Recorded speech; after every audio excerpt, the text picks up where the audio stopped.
Hello everybody, welcome back to Sector 1. We are here tonight for awesome Category 1 racing action around all states and villages. Let's go.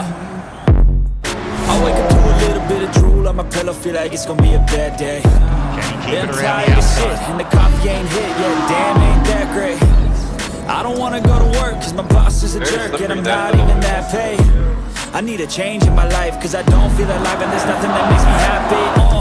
Hold my beer for a minute, I'm about to quit my job, cash in for a ticket. I'm going on a trip and I don't plan to visit. I'm gonna stay there till I feel like I'm winning, oh. And this is just the beginning, I need a big change, only feels like living. I need a big swing, home runs I'm hitting, and I'll never look back, moving on till I get it all. And we all got dreams, we all want things. But what you gonna do for it, how you gonna move for it, what you gonna be? And do you believe you can do anything? But what you gonna do for it? How you gonna move for it? What you gonna be?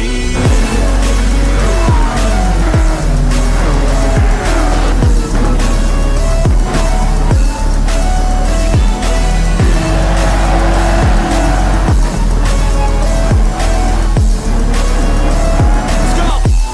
Hey! Hello everybody, welcome back to Sector 1. Hey, no, he goes second two! Oh my goodness! Gee, she went wide. Oh, he's run wide and goes fast! Oh my! Oh no! No! You can't do that! You see that steering wheel? What that hurts. Punty is somehow keeping it on the track surface! It's a spectacular drive, and he will take his first win in the top flight of Sector 1.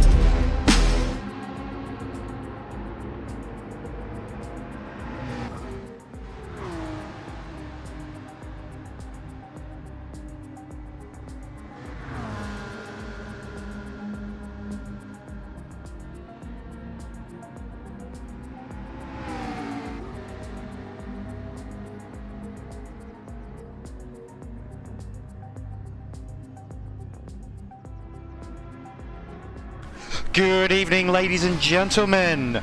Welcome back to Sector 1 Sim Racing for the final round of Season 11, the Apex Series. I am your host this evening, Carbon Boy, and thank you very much for joining us here. I'm completely lost. I've missed my spot, and thank you very much for joining me. This season has actually been a very testing season of both cars and drivers alike.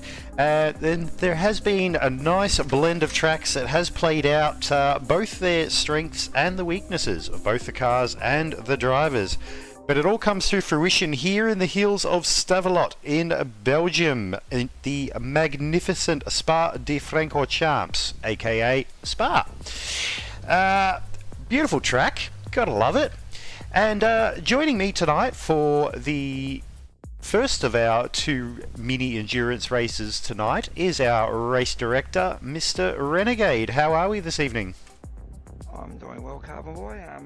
Thanks for having me again on board tonight. Yeah, it should be a cracking race tonight. Looking forward to what these boys can put on display for us for our season finale. Indeed, indeed. Being the last round of the season, we do have a very clear points situation. I don't actually have a graphic to show you at the moment, but I can give you all a heads up of the points on the website at the moment. So currently leading the way on 183 points is one of my boys, Mr. Lenosis from APR Motorsport. In second place at the moment in his debut season for Jamco Racing is Mr. Sneaky Stevo in the Ferrari 458 on 169 points. So still a mathematical chance of being able to take the championship trophy this season.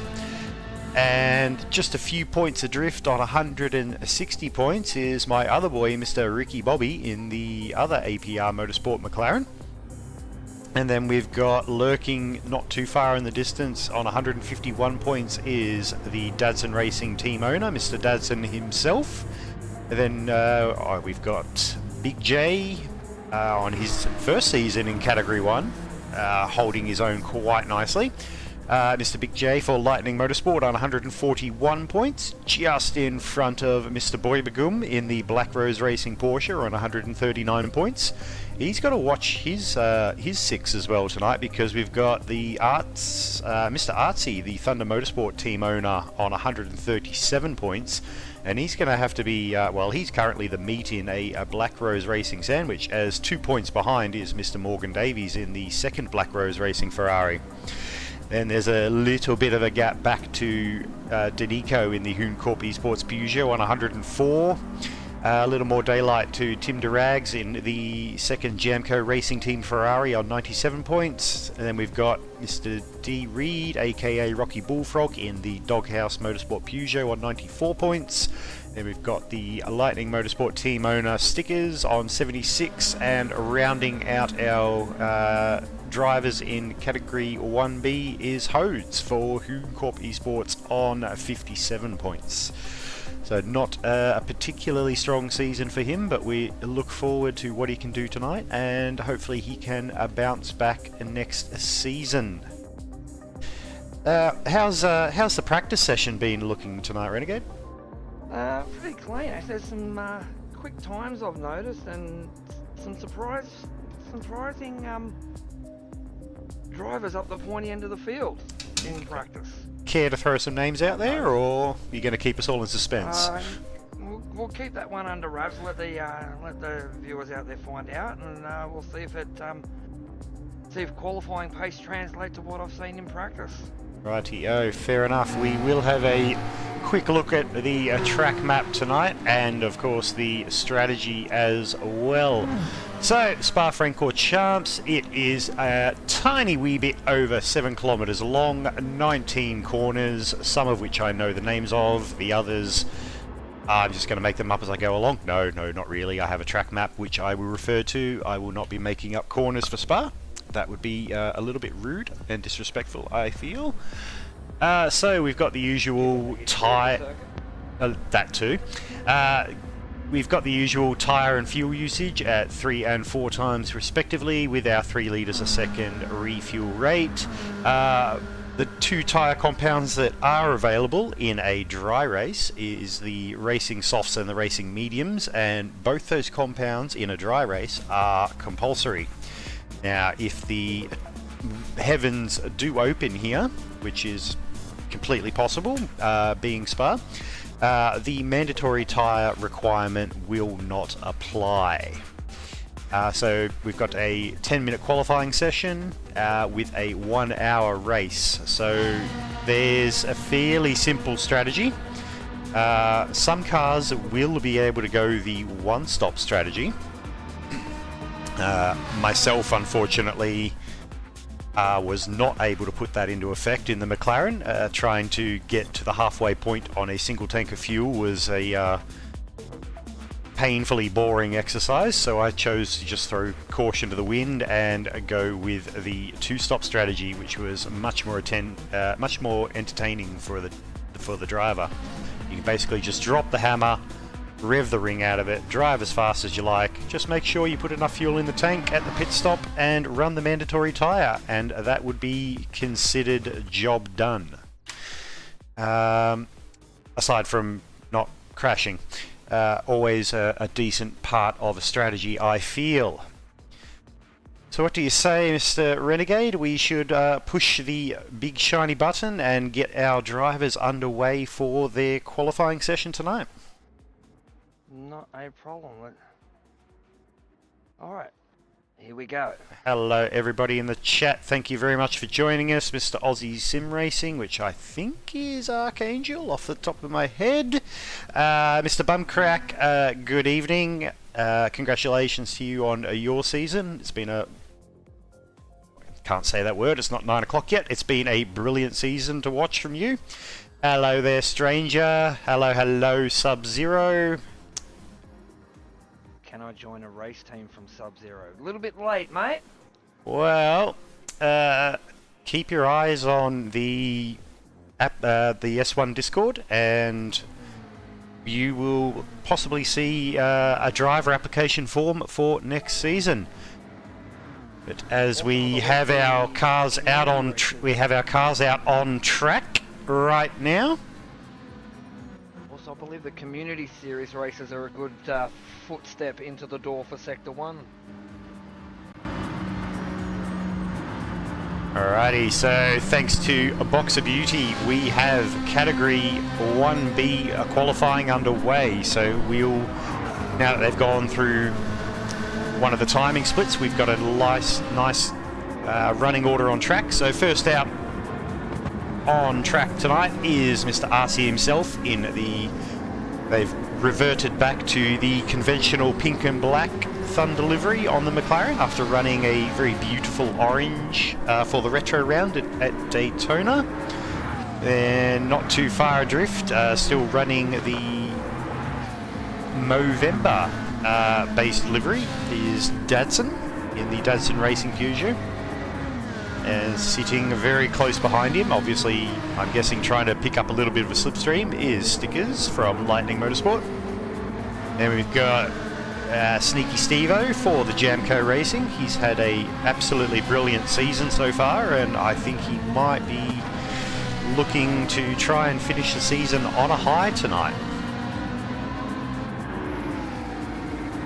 And we've got Mr. Boy Belguim in the first of the Black Rose Racing Porsches, and he's the meat in the Jamco Racing sandwich right now, as he's got Tim Durags closely behind. Boys, Aussie Sim Racing is not Archangel, it is Aussie Psycho. Oh, hello. My apologies. Sorry, when usernames don't correspond and you rely on my memory, things are always going to go bad, so my apologies, that's my fault. So then we've got coming across the start-finish line now to begin their first lap is Mr. Danico from Hooncourt. We've got Morgan Davies in the Black Rose Racing Porsche with Lenosis from APR. Right up is a rear wing, obviously looking to try and get a slipstream or possibly find his way past. Then we've got Greg's stepping in the Symmetry Motorsports McLaren, the big shiny silver thing.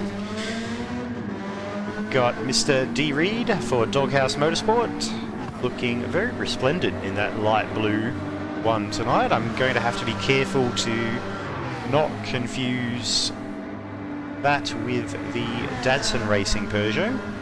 Light blue and black, a very quick glance. That could end badly for me, but that's alright.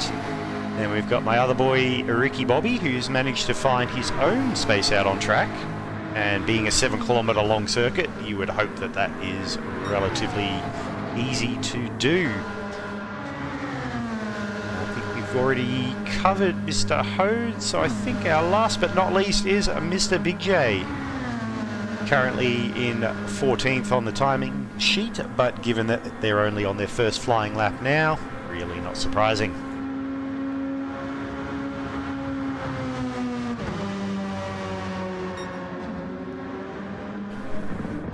So kicking back up the front, we might just see if we can ride on board with one of these guys for a lap or so. Who's looking good to be on board with? I'm thinking there's Artie, there's Boy Belguim, as he sends it down the inside. Mr. Artsy just lets him, and I think that's Sneaky Stevo. No, Sneaky Stevo has done a sneaky, and he's ducked into the pits. There we go. The time's been thrown down straight away by the Jamco Racing Ferrari. One of them's set the purple lap, another one has jumped into the pits. Davey with a 218 flat. There we go. So the gauntlet has been thrown down and the Black Rose Racing Porsche has responded. So I think we might just jump on board with Morgan as we approach Eau Rouge Radeon. Up over the crest, keeps a beautiful line through there. Comes through Kemmel onto the Kemmel straight. The very long straight. Does he shift into 6? No, just revs the ring out of 5th gear. Hard onto the brakes into Lecumes. Quick right left into the right hander of Melmedi. Bobby in P2 with a 218.161. Oh, and he's slowed up going into Bruxelles. Well, it's an X, but I honestly don't know how to pronounce that, so that stupid downhill right-handed corner. Through Speaker's Corner. We've just seen Ricky Bobby run a very, very wide. I believe that's Ricky Bobby. Nope, that was Lenosis, I'm afraid. Running Stickers up against the wall. very wide, but manages to get away without a penalty.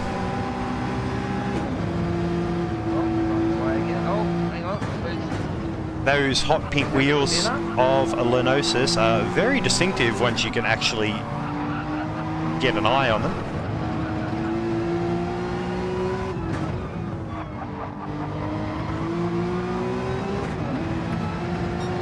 As they come through Stavelot onto the Corbet-Paul-Frere.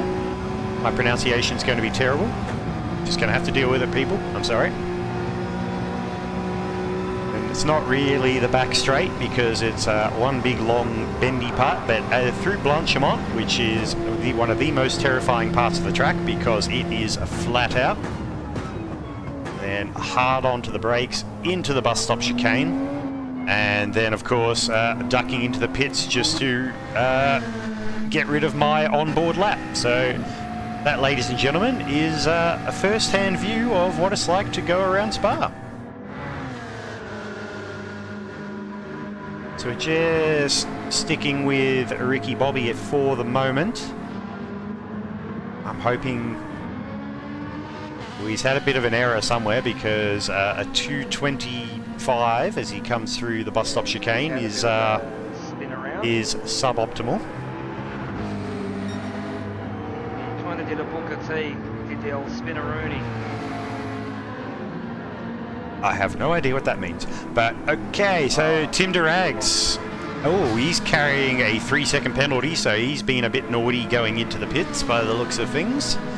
And he's got a bit of a slipstream train going here. He's got the Datsun Racing Peugeot. Yep, I've managed to get that right. And I believe that will also be the Black Rose for a Black Rose Porsche of Belguim as well. I think he may want to get past Tim Durags, given that he's got a 3-second penalty at the moment.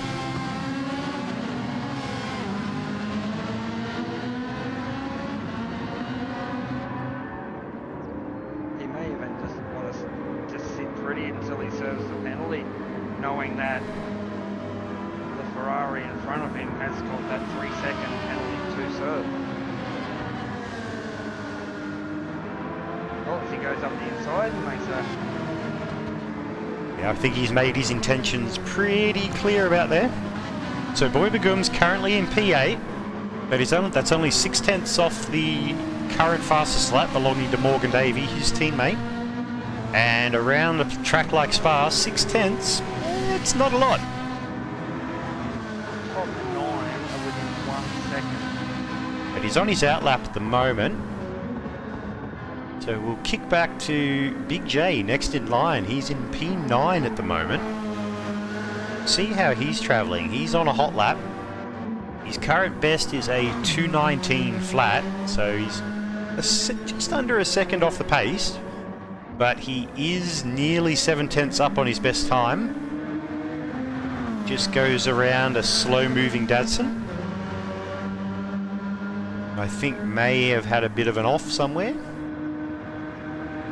As Sneaky Stevo has stolen the fastest lap at the moment from Morgan Davies, dropping a 2:17.9. And final lap has been announced, so this one will have to count for Big J. He comes across the line, what can he do? Oh, he can't improve with a 2:19.1. So, Sneaky Steve-O's on his final lap. He's coming down the Kemmel Straight now. Morgan Davies, I believe, has finished. So, P2 will be as good as he will get. Same with Ricky Bobby, who's currently in P3. Tim DeRags, as he comes into, I believe that is Lecou. He is currently 1/10 purple. So, might be worth keeping an eye on Tim DeRags at the moment because he is currently in P4. Only 2.5 tenths off his teammate, who's the current pole position holder. Got Artsy in P5, Lenosis P6. Notification saying that you can't hear me. Right, I might have to take a short break somewhere to try and get that audio fixed. Roger that, thank you very much.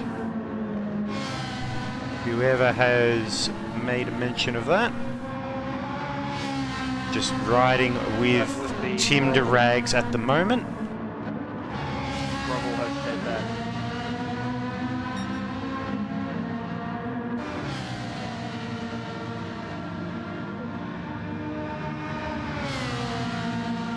So Tim DeRags coming through Blanchimont.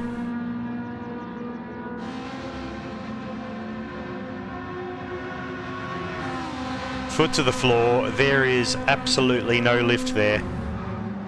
What can he do? Can he knock his teammate off the pole position? He's looking very clean coming through there. Oh, he's run into a little bit of traffic.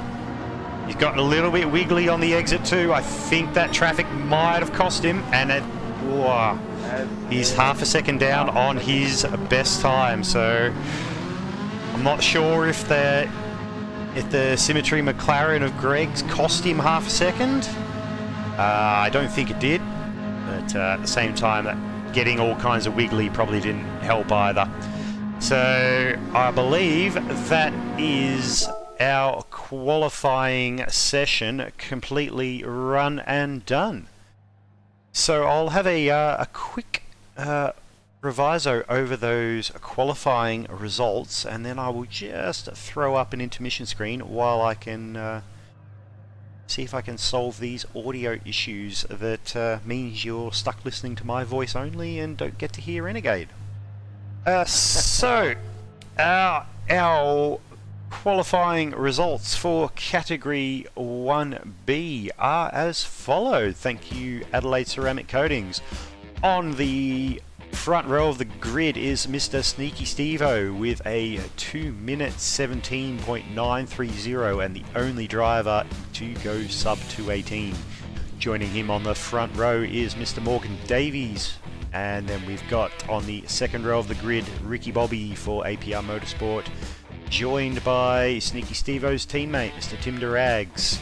And on the third row of the grid, we've got the two McLarens of Artsy in the pink and black Thundermobile and Lenosis in the APR pink-wheeled Mini. Fourth row of the grid, we've got Dadson and Boy Begum. Fifth row of the grid is Denico and Big J, who's just managed to pip his team owner, who's on the row behind him, joined by D. Reed. And then rounding out our grid tonight is Mr. Greggs in the shiny silver Symmetry Mobile and Hodes for Hooncorp. Now please bear with us, ladies and gentlemen, while I try and do some troubleshooting and see what I can come up with in terms of an audio fix. Please don't go too far. Quick question, if you can hear me. With the possibility of rain.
Hello everybody, welcome back to Sector 1. We are here tonight for some Category 1 racing action around Palisades Village. Let's go. I wake up to a little bit of drool on my pillow, feel like it's gonna be a bad day. Yeah, I'm tired of shit, and the coffee ain't hit yet, damn, ain't that great. I don't wanna go to work, cause my boss is a jerk, and I'm not even that paid. I need a change in my life, cause I don't feel alive, and there's nothing that makes me happy. Hold my beer for a minute, I'm about to quit my job, cash in for a ticket. I'm going on a trip, and I don't... Rightio, ladies and gentlemen, thank you very much for bearing with us during that short break. I have been clicking all of the buttons and punching all of the sound mixer desk thingies, but I do believe that we will finally have some audio from our co-commentators. So Mr. Renegade, could you please say hello to our audience, and audience, please let us know in the YouTube chat if you can hear him. Good evening tonight, everyone. Hope you're looking forward to a great race tonight. And waiting very patiently for somebody in the YouTube chat to let us know that whether I have been successful or whether this has been a miserable failure. I'm genuinely hoping it has been successful because, well, let's face it, listening to just me for an hour is probably not going to be optimal. Well, in case if my voice is heard, well, before this race gets underway, just like to give a shout out to all the drivers, the sponsors, the staff behind Sector 1, the viewers. Without all of you guys, none of us could put on what we put on for you all to sit and enjoy every week. Rightio, I have been told that it is confirmed that they can hear you in the comms box, which is fantastic. So apparently I just need to adjust the audio level a little bit. I've just adjusted it in my settings Whoa, as no, well. whoa, please, no, don't touch. Just Okay. put it back. Rightio. Only went up, I think, 2 notches. Anyway, ladies and gentlemen, how about we get some racing underway, because we are a little bit behind schedule at this point. So, Mr. Renegade, how about you punch that big, shiny start button, and we shall get this race underway. Alright, let's go. Beautiful. So, thank you very much, people in the chat, for the assistance. Please throw in your podium predictions, because I am quite keen to see who you think might take out the race.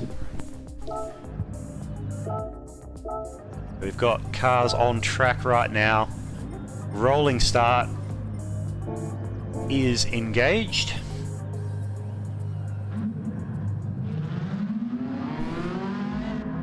And remembering, this is a 1 hour race. So 3, 2, 1. And we are underway. Hopefully a very clean takeoff, being the rolling start that spaces the cars out nice and evenly. I would hope that there is no turn 1 chaos into La Sauce. A very saucy name for a corner. Don't worry, ladies and gentlemen, I'm here all night. Everyone through turn 1, all nice and clean, nice and straight.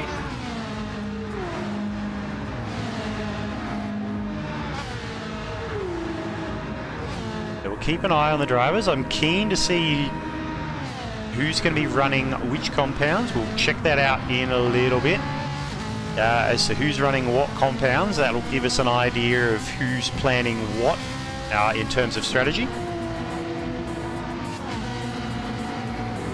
It's all fairly single file at the moment, I believe. I think Tim Durags has managed to get the jump on Ricky Bobby in that first sector.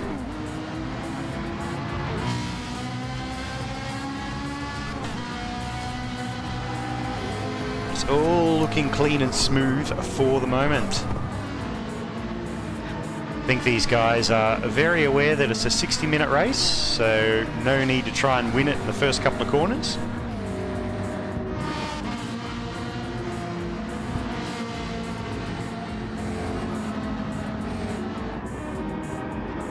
Steve-O up the front with a nice healthy 1.5 second gap over Morgan at the moment.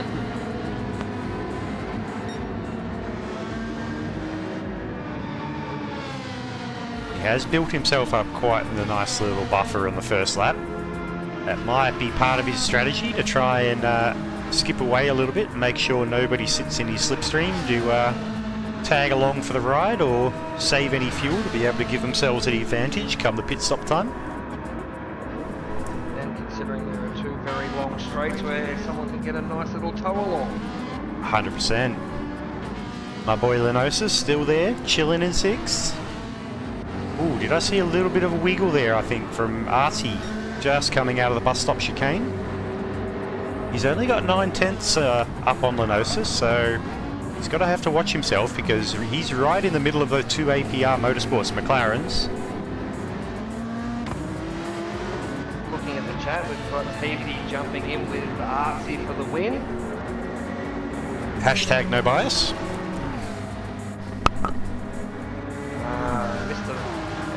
Mr. Bumcrack, Steve-O's got to be a favourite.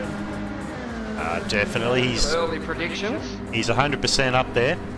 Very short odds on Sportsbet for Sneaky Steve-O to take the win here at Spa. Ferraris are definitely quick, and they have been shown that they can fuel save with the best of them this season, which was very surprising for yours truly to discover that. But you know, you live and learn. Boy Belguim at the moment leading the. He's got a bit of a gap there. He's right on the back of Dadson at the moment. Just tagging along for the ride, I think. A little bit of daylight back to Danico, who's managed to get himself in front of the two Lightning Motorsport Peugeots.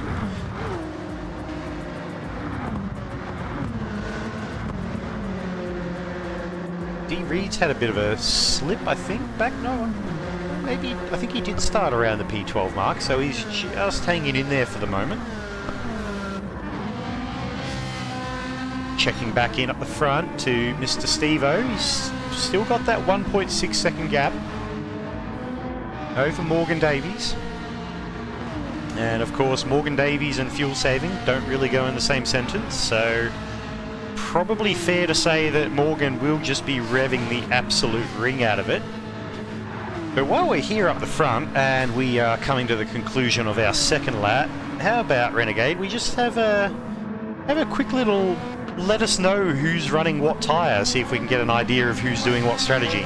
That all bar one driver are on the medium tyre. Okay. One of our drivers is on the soft, so we'll see if you can work out which one of those it is. Well, I was kind of hoping you would just tell us. That would be currently our 4th place driver, Mr. Artsy. Rightio, so Mr. Artsy is the odd one out on the soft compound when everybody you said, everybody else is on the medium tyre. Interesting. And he's not holding back on that loud pedal either. No, he is right up on the back of Tim Durags, who has gone defensive down the Kemmel Straight. Can Artsy make... He does. He can make that tyre advantage work for him into the braking zone. Gets it done. And almost 4/10 purple. And moves himself up into P3.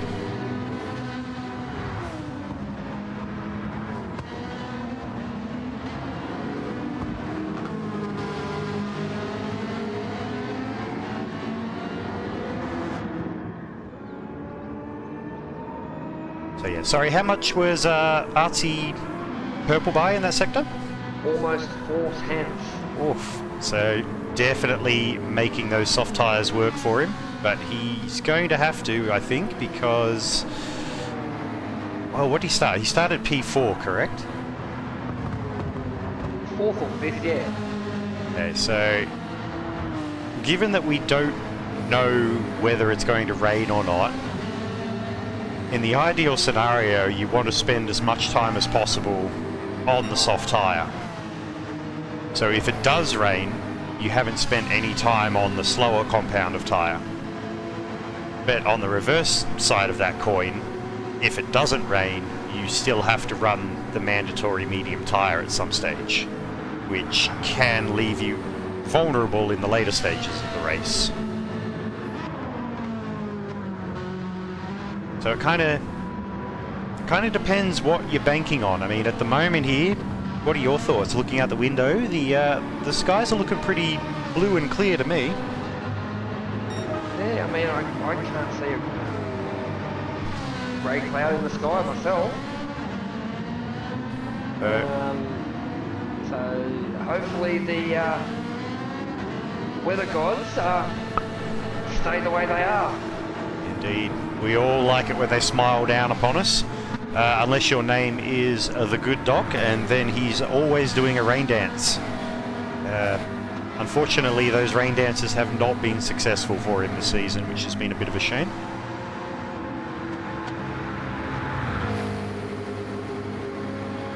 So 13 drivers on the medium tyre, 1 driver on the soft.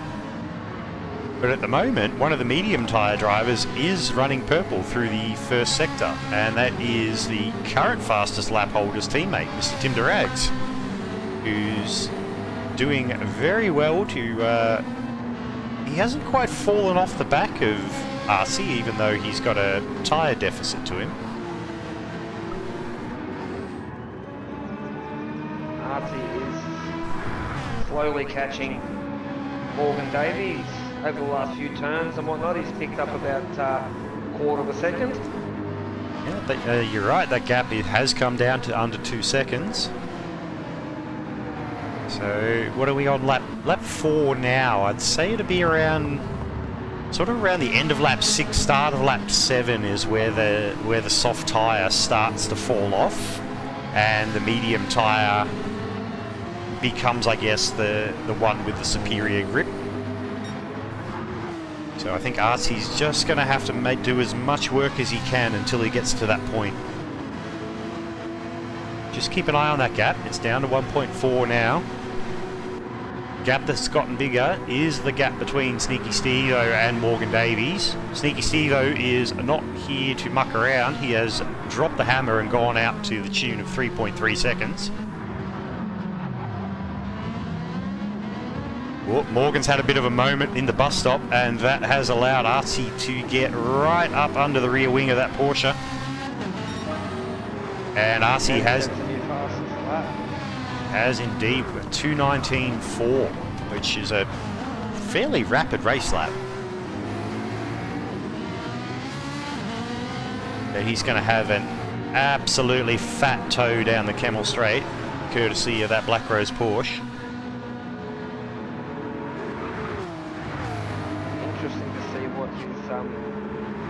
First sector split time is at the end of this straight.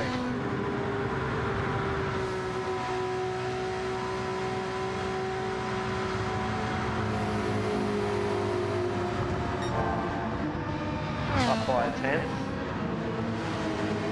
I really thought the slipstream he would have been able to catch up a little bit more. Maybe he's not overly interested in getting past Morgan at this stage, which I would have thought he'd want to do, being that he's on the softs. But again, he probably has no way of knowing what tyre compound everybody else is on. Unless, of course, he's got Heafy watching the stream and feeding him information via the team radio, which is entirely possible.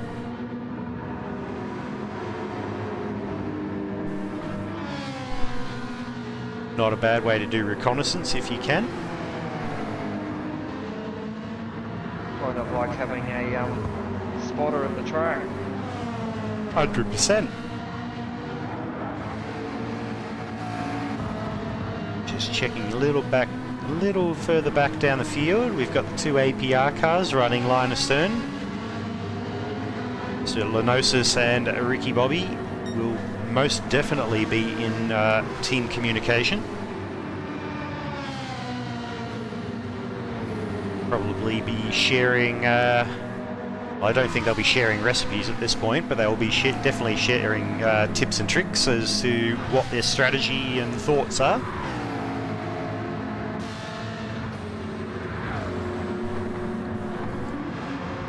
And we've still got the battle going on here for P7 and P8 between Dadson and Belguim. Belguim hasn't been able to make his way past Dadson, whether that's down to the pace of Dadson or a conscious decision by Belguim to just sit behind and fuel save.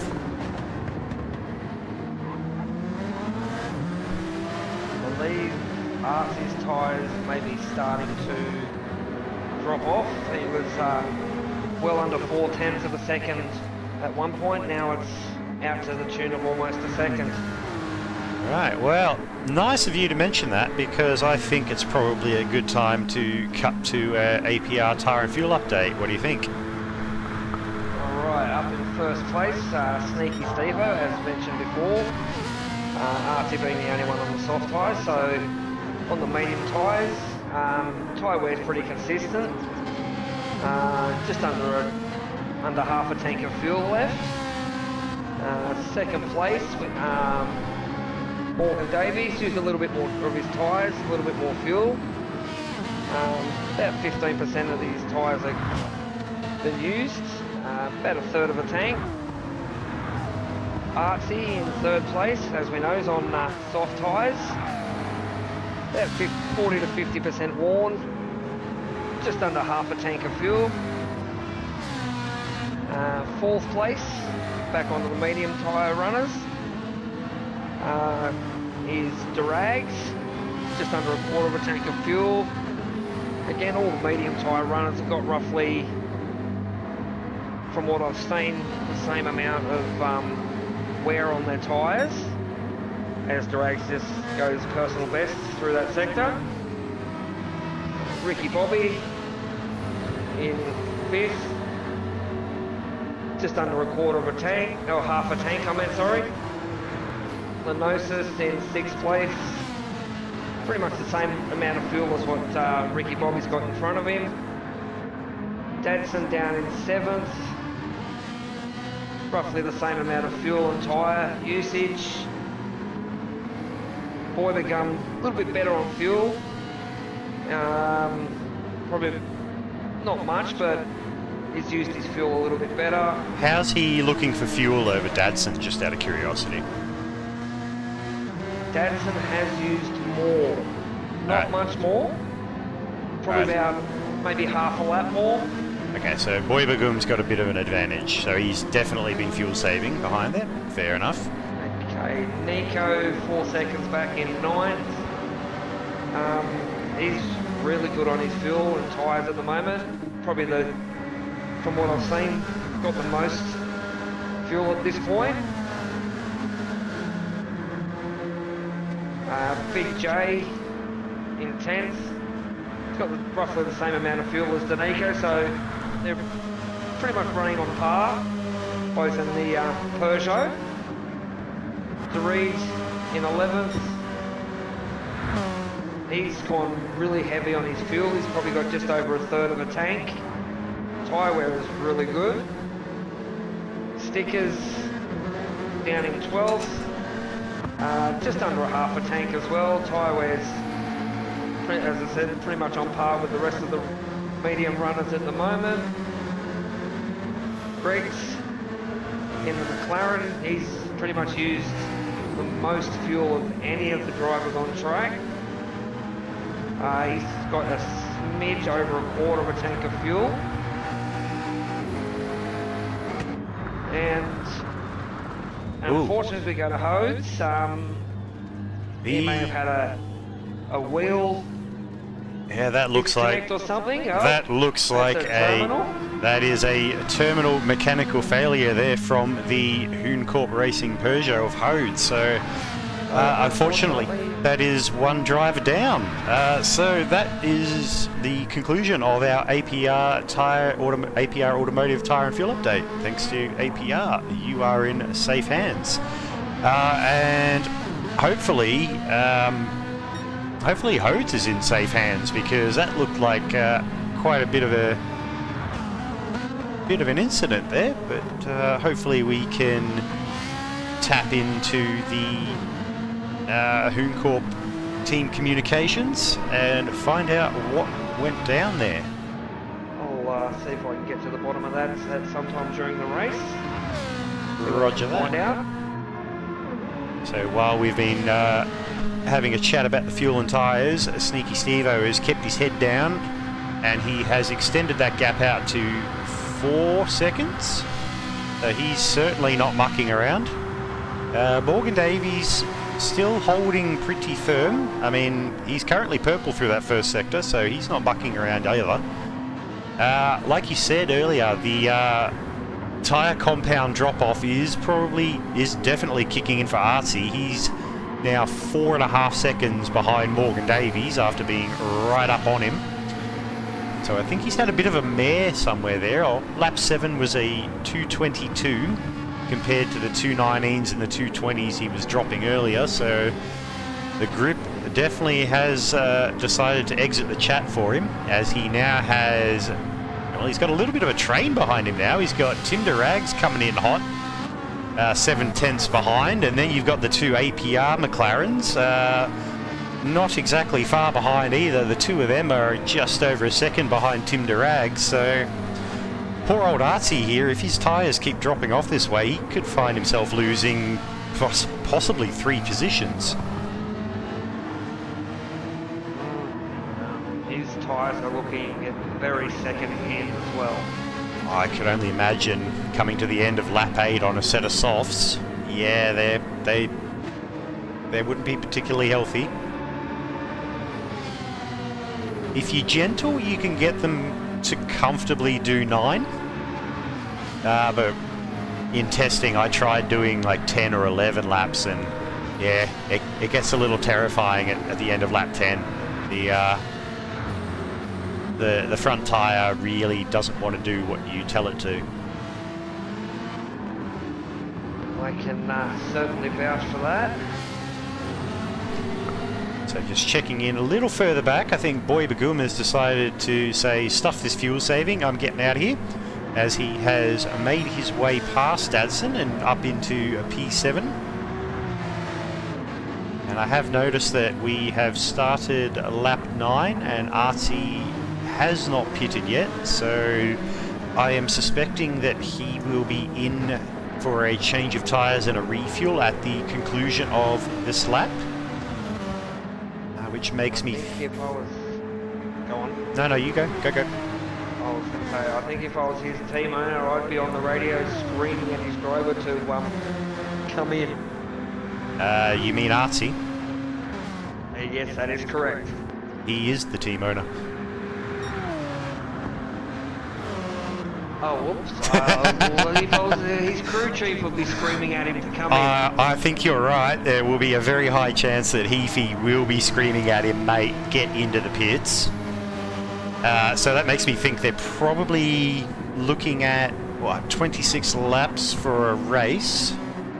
So they'd probably be running like a 2 9-lap stints on the softs and an 8-lap stint on the medium.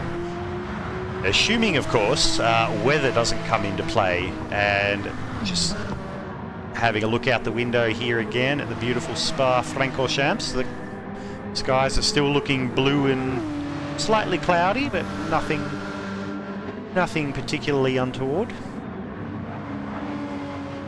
And unfortunately, none of the drivers are running with their weather map on. So I can't have a sneaky look at seeing what they're seeing. Damn. Oh well. We'll just have to rely on keeping an eye out the window. We've got Danico in P9 still at the moment. He's doing a great job back there, actually managing to hold off the Lightning Motorsport Peugeot of Big J, as we see Sneaky Steve-O stick it into the pits along with Morgan at the end of lap 9 to everyone's in. Alright, so they're getting rid of their medium tyres. Now, Artsy came into the pits in P4. I did notice a last-second position change, so it looks like Mr. Tim Durags just... Oh, wait, nope. GT7 timing board doing GT7 things, so... there is 2 drivers going around again, and they are the drivers we were just following along with, Mr. Danico for Humecorp and Big J for Lightning Motorsport. They are going around for a 10th lap on their medium tyres. So, quick question, Renegade. What are your thoughts on these 2 guys? Could they possibly be going for a one-stop? Looking at their fuel, Big J's actually got... He's marginally better, but they could possibly go another 2 or 3 laps. So, given that they're both Peugeots, and you yourself have been piloting the Peugeot this season, do you think that they could get to the end of lap 13 with the fuel that they currently have? I mean, slightly, what's it? It's 6 minutes to do, or almost 7 minutes to do 3 laps. Given they're about just over halfway through this lap, the 13th lap might be pushing it, but they could definitely, I reckon they could definitely make it to at least the end of lap 12. Okay, so Which would be pushing it close to the 13-minute mark. So a one-stop, while not likely, is possible. Possible, but highly unlikely, maybe. Right, well, we'll keep an eye on those 2 to see if they come into the pits at the end of this lap. If they don't, I suspect they might be on for a one stop. Now, they do have quite the gap over Sneaky Stevo, because there is, just even though they were quite a way behind him, being in P9 and 10, where the pit stops first went around. They are 23... Sneaky Stevo's 23 seconds behind Big J, or behind Danico at the moment. But he is hauling in time rather rapidly, actually. And he has a absolutely massive gap over Morgan Davies now. That was around 4 and a bit seconds when they went into the pits. That is now out to 13 seconds. So he has made up 10 seconds on Morgan Davies in the pit stop. What he has done on that, he has underfueled the car. He has only got 3/4 of a tank, Sneaky Stevo. And he would be on the soft tyres now, I imagine.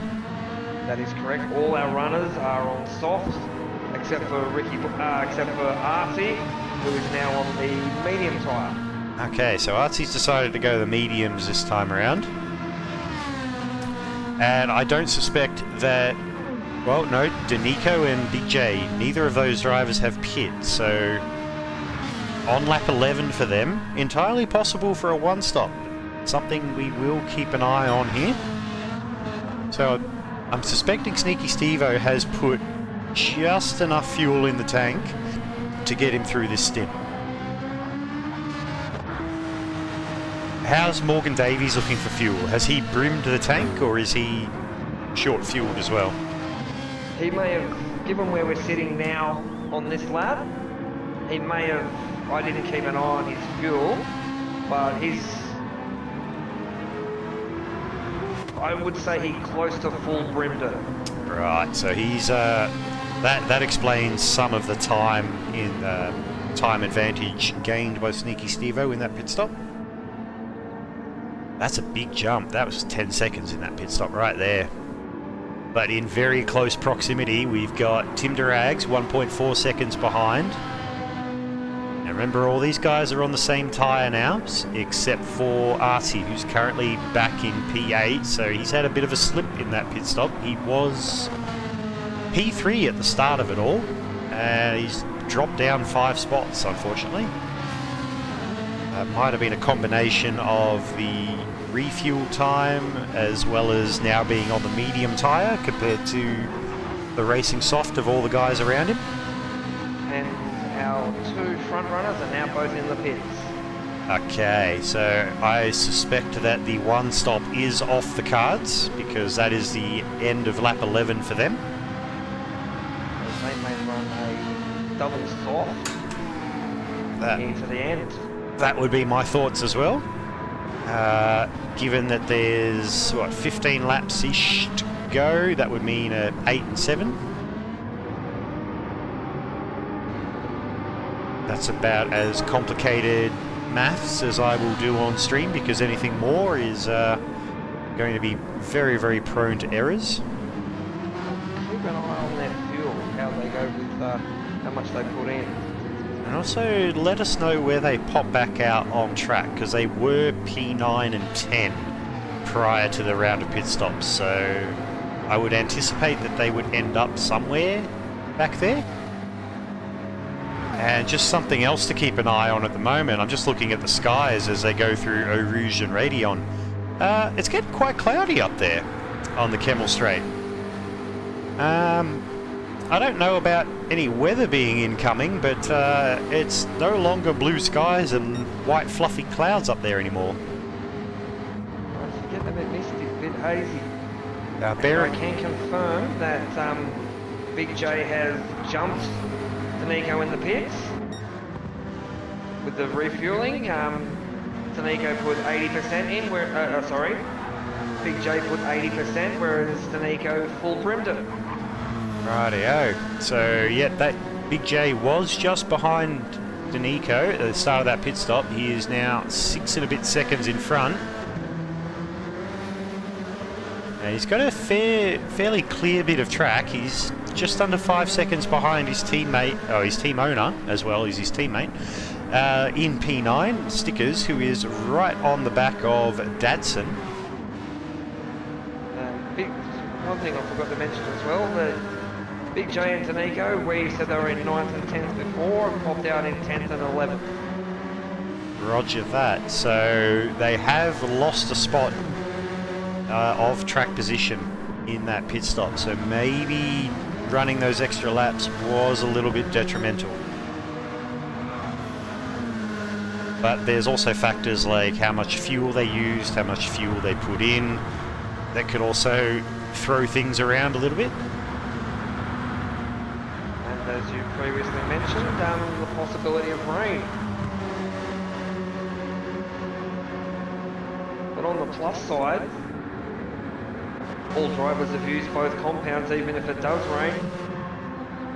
Good point, good point. Mandatory, well, even if it does rain, the mandatory tyre requirement goes out the window.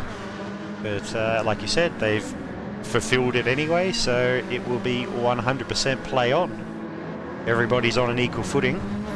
And Spa is kind of like the Nordschleife in that the size of the track, it can be raining on one part of the circuit and completely dry on another part of the circuit, so that does open up another factor of how challenging a course it can be.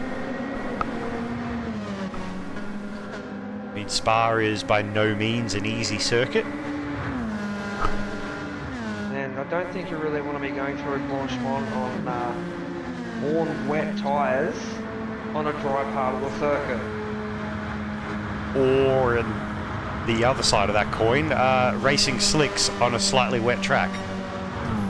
Going through Eau Rouge. Or any part of the track for that matter. I think the end result's going to be the same. Car spinning and facing the wrong direction, possibly into a barrier at warp speed backwards. Yeah. Have done that a few times. Don't really want to go doing that again anytime soon.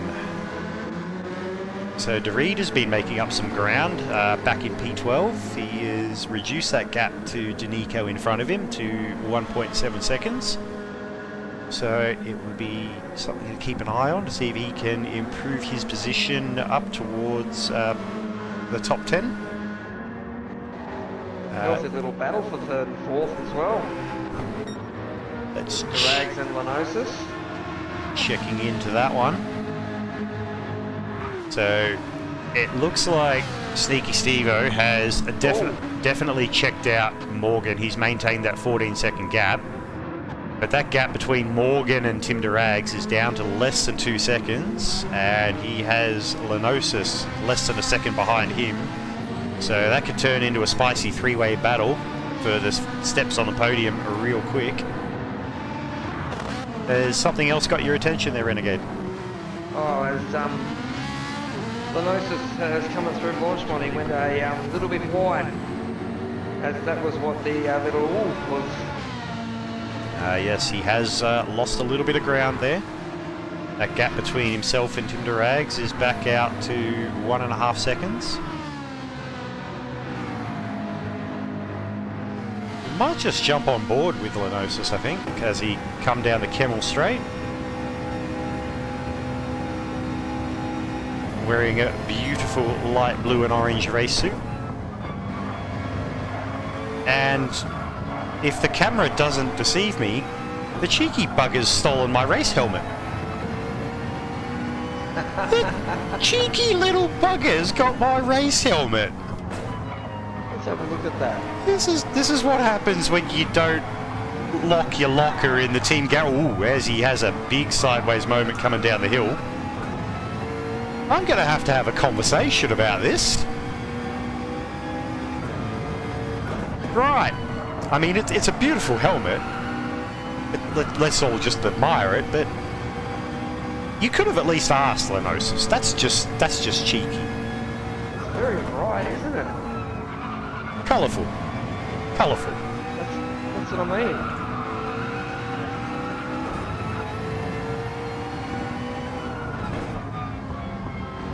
So that gap, he is making ground after his little moment there. He is making ground back up to Tim Durags. That gap's down to 1.2 now.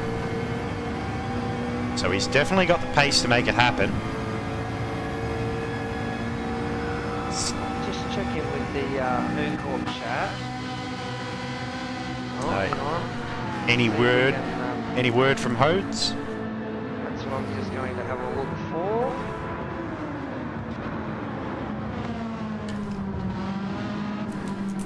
He did reply. He goes, I thought it was the room that disconnected. Can confirm, unfortunately, Hodes, the room is still up and running. It might have been a technical glitch on your end, I'm afraid.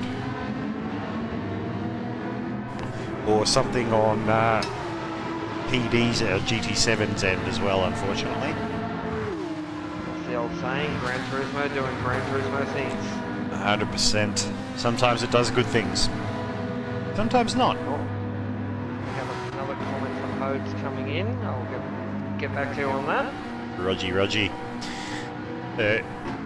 Just having a look here with Artsy after being a little bit further up the grid earlier on. Finds himself down in P6. He's gone the opposite tyre strategy to everybody else, but that doesn't seem to be hurting him too much at the moment, as he's won at a bit tense purple through the first sector. But he's on the medium tyre compared to everybody else on the soft, so I'm not sure if he's going to be able to maintain that kind of pace through the remainder of the circuit. As we are on a lap 15 now of an anticipated 26 laps, so over the halfway mark.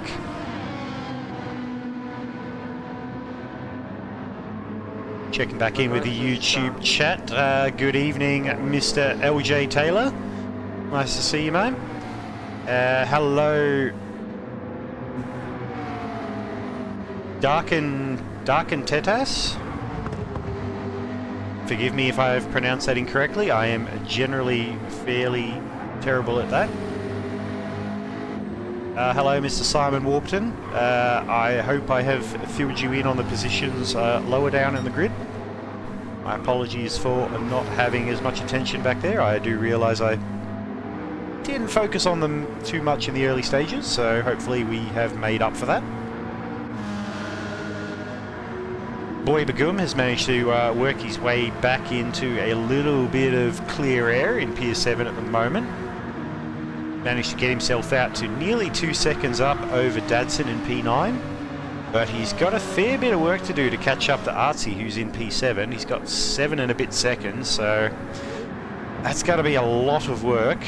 But Now I'm in the P6. 6. He's now, what has he got? 11 laps to go, so 7 seconds in 11 laps, entirely doable. Unfortunately, I may have missed it somewhere. Mr. Lenosis has been a naughty boy somewhere. He's picked himself up half a second penalty. I will have a guess at either the bus stop chicane or Eau Rouge.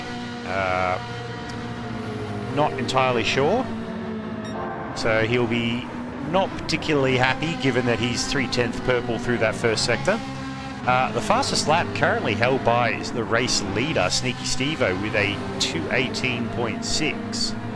So very, very rapid in terms of race pace, because that's about 8 or 9 tenths slower than his pole position qualifying time. I believe it was a 17. Yeah, I think it was a 17.6. I think something like that, wasn't it? 17.9, I think, from memory. So even still, to be within a second of your qualifying time in a race lap, that's it's fairly rapid. So I do believe Lenosis is going to have to serve his penalty on this lap, which won't drop him back into the clutches of his teammate Ricky Bobby, who is 3.2 seconds behind, but it will crank out that gap he'd been working on reducing to Dim Durags in front of him. So all his hard work... Ooh, hang on, he's gone very wide there as well. Is that going to add to his penalty time? It does. It added another half a second, but it was kind enough to let him burn it on this lap. So as quickly as he picked up the penalty, he's burnt it. He's got it out of the way, and he is now free to drop the hammer again and try to catch back up to Dim Durags. But that 1.4 seconds has now got blown out to 3 seconds. So 1 second penalty definitely does much more than 1 second worth of damage on the circuit.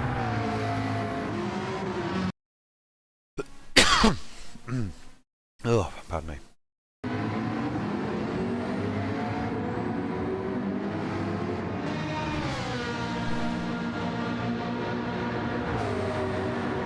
Ricky Bobby still holding on to P5.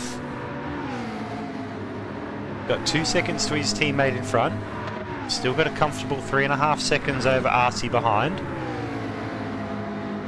That gap back to Belguim still in the 7-second range, so Belguim not being able to make any inroads.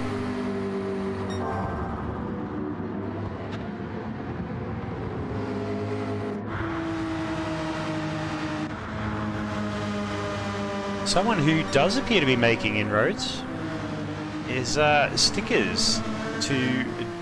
Actually, no, I think... Hang on.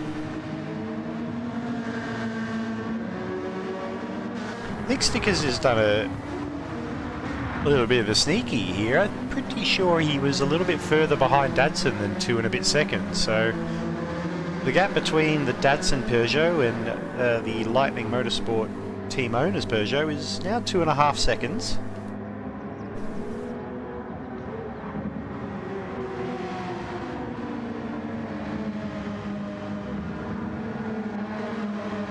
He's got his teammate Big J very closely in tow.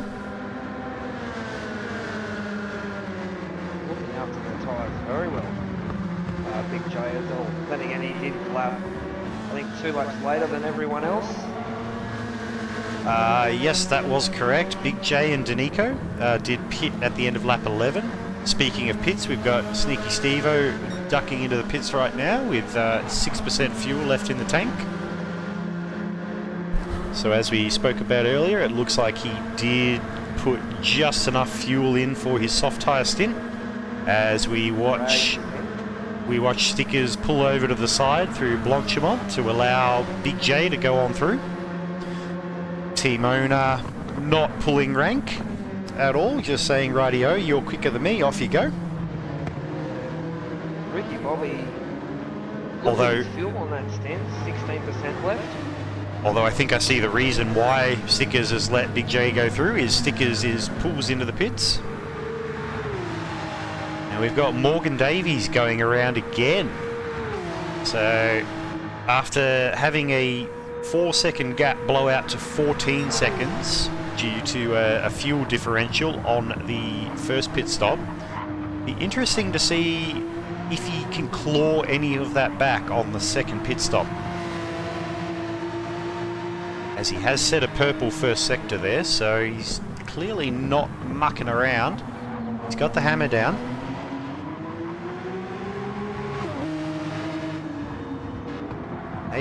Maybe this was why he spent extra time in the pits refueling. Maybe he planned to go an extra lap or two over Steve-O. Speaking of which, how much fuel does Morgan have in the tank roughly at the moment? He's on the fuel light. Rightio, so safe to say he'll be in the pits at the end of this lap. I would very much, if I was his crew chief or team owner as well, I would be boxing in this lap.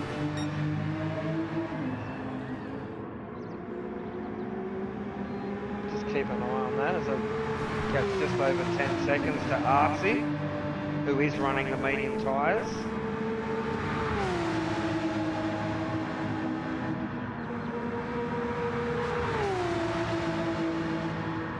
He's also on the fuel light, so he will definitely be in this lap. Roger, roger. As we watch Morgan Davies indeed go into the pits. With 4% left in the tank, so definitely no danger of him going around for another lap.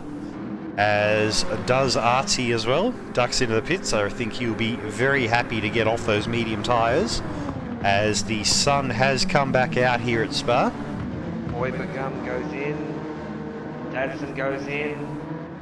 Big J goes around again. Goes around. Right, so we know he's on... I'm not sure if I call it a... Well, I guess it is the alternate strategy, because it's... Nico goes in, 37% left. Okay, so that's interesting, because Danico was the driver who was out of sync along with Big J earlier, so he's chosen to go, I guess, back in line with the other drivers, leaving Big J out there to basically be doing his own thing. So, interested to see how this is going to play out for Big J.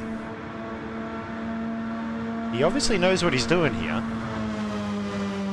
I mean, he does. I'm not entirely sure what he's doing, but it's clear that he 100% knows what he's doing. Keep an eye on how much fuel Danico takes, because he saved a lot. There we go, out with 72%. That Mr. Sneaky Steve-O. That would be Danico. Ah, okay. 72% for him.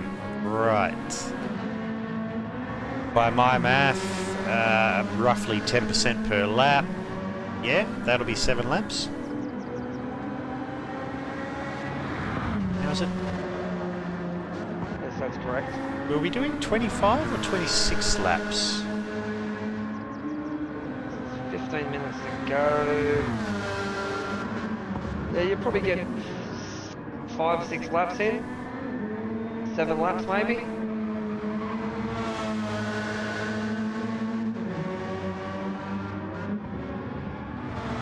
Supposed to be running low fuel and on a fresh set of soft tyres.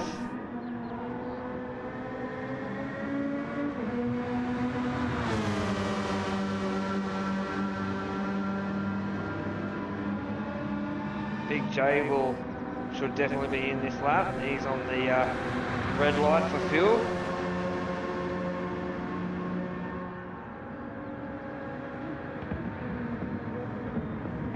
So Big J is currently heading into the pits. He's 7.3 seconds up on Sneaky Steve-O.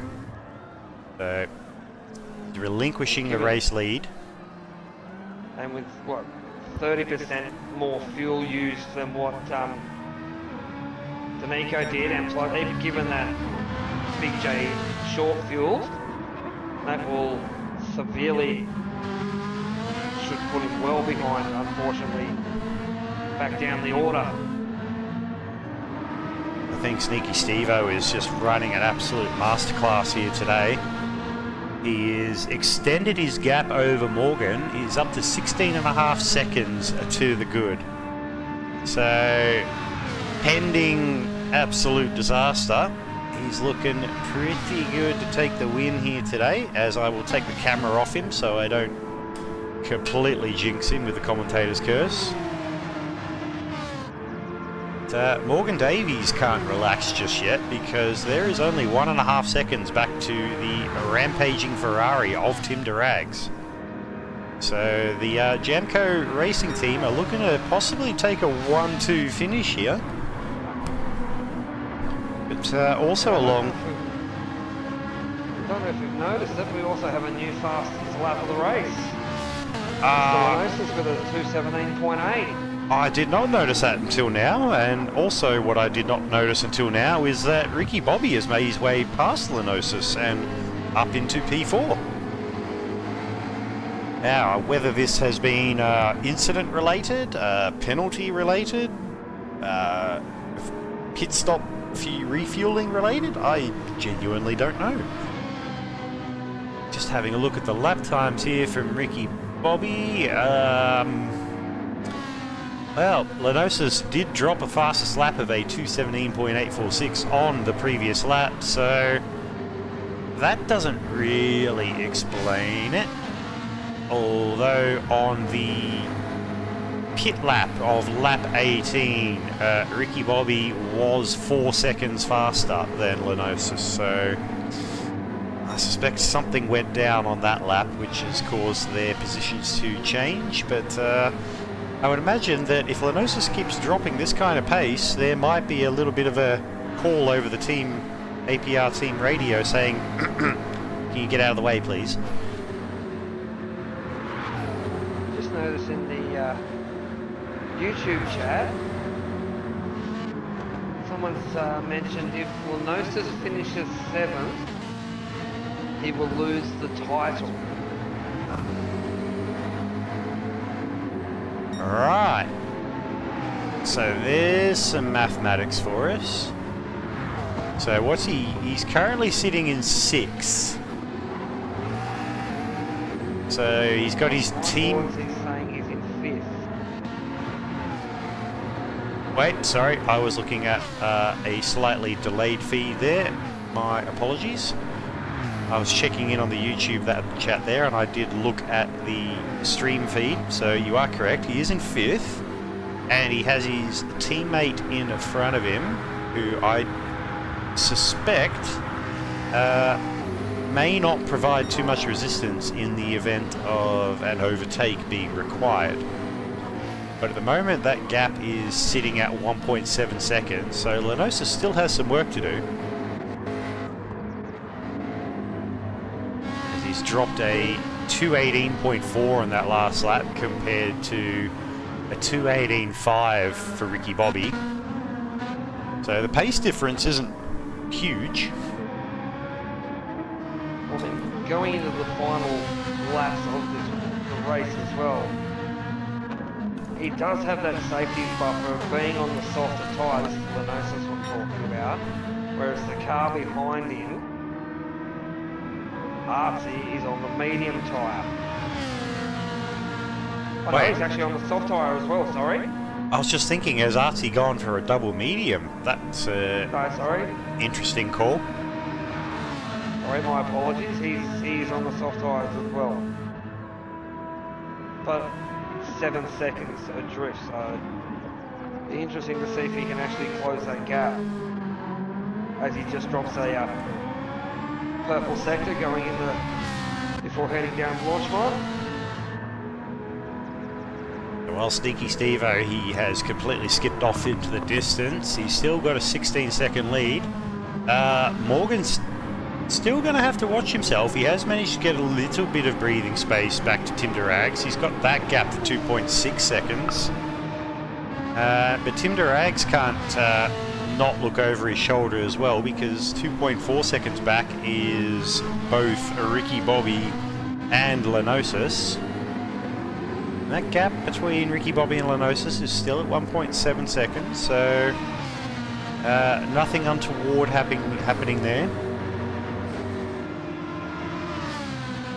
Seeing a few clouds starting to form at the top of Eau Rouge there, but nothing particularly threatening, I would think.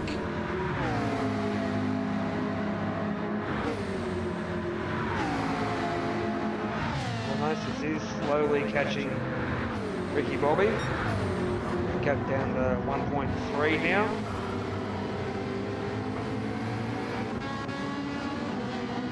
He's definitely putting in the work.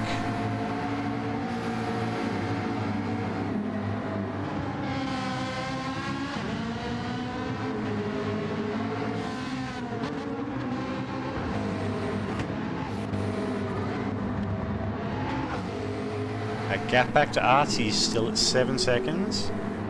Belguim's managed to make a little bit of inroads on this stint. That 7-second gap he had to Artie is down to 5, but I am not sure.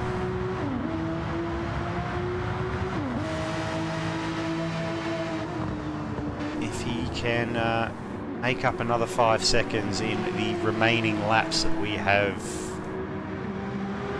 to go, which I believe is only going to be 25. But then again, I've been wrong many times before, and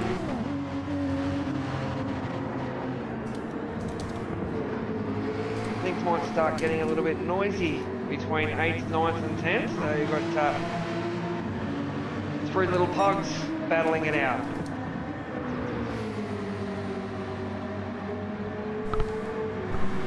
where are we at with that one, sorry?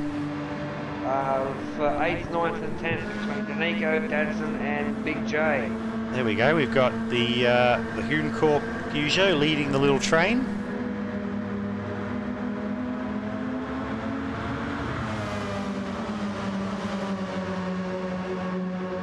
Six and a half seconds between Danico there and Belguim up in front, so not likely to be able to catch up to him.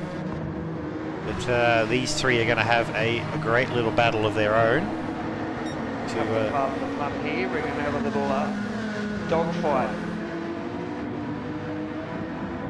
Peugeots, pugs, dogfight. Yep, gotcha. I was thinking something completely different, but that's okay. I was going for the World Championship for 8th. Oh, hello. Look at those clouds up the top of Radion there. They are very dark and very threatening. I mean, it's still quite sunny out there, but something to definitely keep an eye out here in the later stages of this race, because could you imagine the carnage if the heavens opened? Oh, on very warm, soft tyres. Last lap, rains open up. I'm glad it's those boys and not me. Yeah, 100%. I mean, look at that right there, how dark those clouds are. Oh, very. That's a beautiful camera angle there as they come through the corner I cannot pronounce. Bruxelles. Someone help me out. Or, yep, tell me how I'm supposed to pronounce it, because I'll be buggered if I know. Yes, the World Championship for 8th, 9th and 10th, still raging on. Oh. Dad's going a little deep on the brakes there. Not seeing the car headlights come on right now.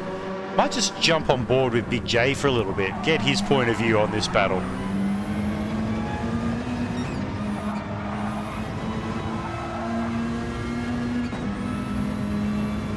Nice and easy on the throttle there around that little right-hander, just to make sure he gets a good run. Because not only will running wide there slap you with a half-second penalty, there's not a lot of grip on that green AstroTurf. And as Dadson runs very wide there through Blanchimont, goes defensive into the braking zone or the bus stop, runs deep. Oh! Hands the position to Big J, who says, thank you very much, I will have P9 if you don't mind. Let's see if we can catch that. This will be our first one. Let's see if we can catch that on our LJ Media live action replay. And we'll have a look. Yep, Dadson just goes too deep under brakes into the bus stop. Tries to argue the point, but Big J slams that door shut and says, that position's mine, you're not having it back. Thank you very much. But we'll get a nice little tow down the Camel Straight, I believe it was, wasn't it? Yes, it is. It's getting very spicy. There's a lot of movement. Oh, there's Danico and Big J side by side. Little bit of argy-bargy. Nothing major. Big J gets himself up into P8. Now it looks like those clouds. It looks like the headlights of the cars have just come on at the end of lap 24. So it's getting very, very dark out there. Possibly an indicator for some untoward weather conditions. I don't know about the audience watching at home, but I'm certainly looking forward to the potential for some late race stages rain. Big J has decided to drop the hammer and said, this is now a good time for me to make my move, and gets himself up into P8 as a reward for his hard work. The Ford man jumps into the chat saying Steve-O has a big flex coming at the end of the race. Okay. Rightio. Well, considering he's on lap 25, he might just get a look at me lap. That might be his big flex, because he's on lap 25. He might possibly be the only driver to get to lap 26. So, if I were him... Actually, no. I was going to say, if that was him, you'd want to have enough fuel to be able to do the lap, but given that he will be the only driver to make that lap, it doesn't matter if he runs out, so that point is a little bit moot. Don't mind me. Morgan Davies has made a little bit of time up on him, but that gap is still out of 14 seconds. He is quite safe for the moment from Tim Durags. He's got 4.5 second gap. Tim Durags might still have to watch his 6 as well, because Ricky Bobby is just 1.2 seconds behind. So if Tim Durags puts a foot out of line, Ricky Bobby will be there to snap up that final spot on the podium. We have 7 drivers on the field whose fuel are on the red light as well. Ooh, hang on. Sorry, Tim Durags has had a bit of a wiggle there. He's had not the greatest drive coming out of Speaker's Corner, coming down the hill to Puon. That's put Ricky Bobby back right into his slipstream. Less than nearly just half a second the difference, so we might just stick with this fight right here. Ricky Bobby's got a sniff now. Be the dying seconds of lap 25. Quick check back up to Sneaky Steve-O. Yep, he is still way out in front. 15 seconds to go, see if he makes it across the line to get that 26th lap in. As we have 4, 3, 2, 1. That is our 1 hour race time up and done. But last lap has not been called yet. So... Oh wait, there it is. Morgan Davies crosses the line in P2. Final sprint to the line. Tim Durags takes P3. Ricky Bobby very slowly over the line, just in front of his teammate Lenosis in P5. Artsy crosses the line in P6. Boy Belguim, very hard drive for him today. Manages a P7. Big J with the lovely three-way battle with the Peugeots late in the race picks up P8. Danico takes P9 over Dadson in P10. D. Reed coming through Blanchimont now into the braking zone for the bus stop for the final time. In another Peugeot. In the Doghouse Peugeot. I thankfully did not get him and Dadson confused at all this race, so I'm a little bit proud of myself there, and he should be proud of himself as well for finishing the race. As should Greg's in the shiny silver Symmetry Mobile, bringing home team points P12. And stickers will be rounding out the regular positions on the grid in P13. But we should give a little bit of look at the time for Sneaky Steve-O. Absolutely brilliant race driven tonight. Finished 12 seconds to the good. And he's out there, as I thought he might be on lap 26. I don't think he would have had the fuel for it, but it doesn't really matter. He's the only driver on the lap, so he can have his a little bit of look at me, which I anticipate that was the big flex that his team owner, who I'm thinking is the Ford man, aka Giffo, in the YouTube chat was mentioning. I suppose you could say this is his victory lap. Well, he's only, if he's out of fuel, he's going to have to make it count because... Oh, he loops it. How does one be out of fuel and loop it? I have no idea. That's an interesting scenario. Oh, there we go. He's doing his version of the D1 Drift Nationals.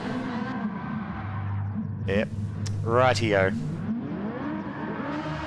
Takes out the race win for the final race of the season, so I think that should do him because the conclusion timer is just about to run out of time, so I think we shall call it quits right there. Ladies and gentlemen, thanks to Boxer Beauty, that is our Category 1B. Round 8 of our Season 11 run and done. Oof, what a race. Gotta get me screenshots. Not the most action-packed race there, but definitely very strategic in terms of who was doing what from the drivers. So let's have a quick recap of those race results, shall we? So thanks to Adelaide Ceramic Coatings, we have on the top step of the podium for the Jamco Racing team is Mr. Sneaky Steve-O, joined by Morgan Davies from Black Rose Racing and Tim DeRags, also from Jamco Racing. Just missing out on the podium tonight are the two APR Motorsport McLarens of Ricky Bobby in P4 and Lenosis in P5, who does pick up the extra point for getting the fastest lap of the race. So I do believe those points should be enough to seal him the Category 1B championship, but don't quote me on that because, as we all know, mathematics is not my strong suit. Bringing home a P6 tonight is Mr. RC for Thunder Motorsport, P7 Boy Begum for Black Rose, P8 Big J for Lightning Motorsport, P9 Mr. Danico for Hoon Corp, Dadson finishing in P10 with a 1 second penalty he probably picked up on the last part of that final lap. P11 is Mr. D. Reed from Doghouse Motorsport. P12 is Greg's for Symmetry, P13 is Stickers for Lightning Motorsport, and the unfortunate DNF for the night is Hodes from Hoon Corp, with that mechanical malfunction from the Hoon Corp Peugeot. Being the end of the season, I suspect that that car is probably going to get set on fire and pushed down a hill. Well, nominations for Driver of the Day, please, YouTube chat. I would love to see them. Mr. Renegade, what are your thoughts for Driver of the Day? I mean, you can't always give it to the race winner, but I mean, he put on a faultless race. I mean, mentionable notes to other drivers as well. But yeah, I hate to be biased, but and give it to the pole sitter. But yeah, no, I have to say Steve-O for his race strategy and being the only one as well to make it to 26 laps. 100%, that's pretty fair. We've got a mention for driver of the day to Tim DeRags. We've got Steve-O, driver of the day. I don't like giving it to the race winner, but given how much of a clinic he put on in terms of pace, strategy, and being the only driver to get to lap 26, I'm definitely gonna flex. Yeah, I'm definitely gonna have to throw my nomination towards Sneaky Steve-O for driver of the day.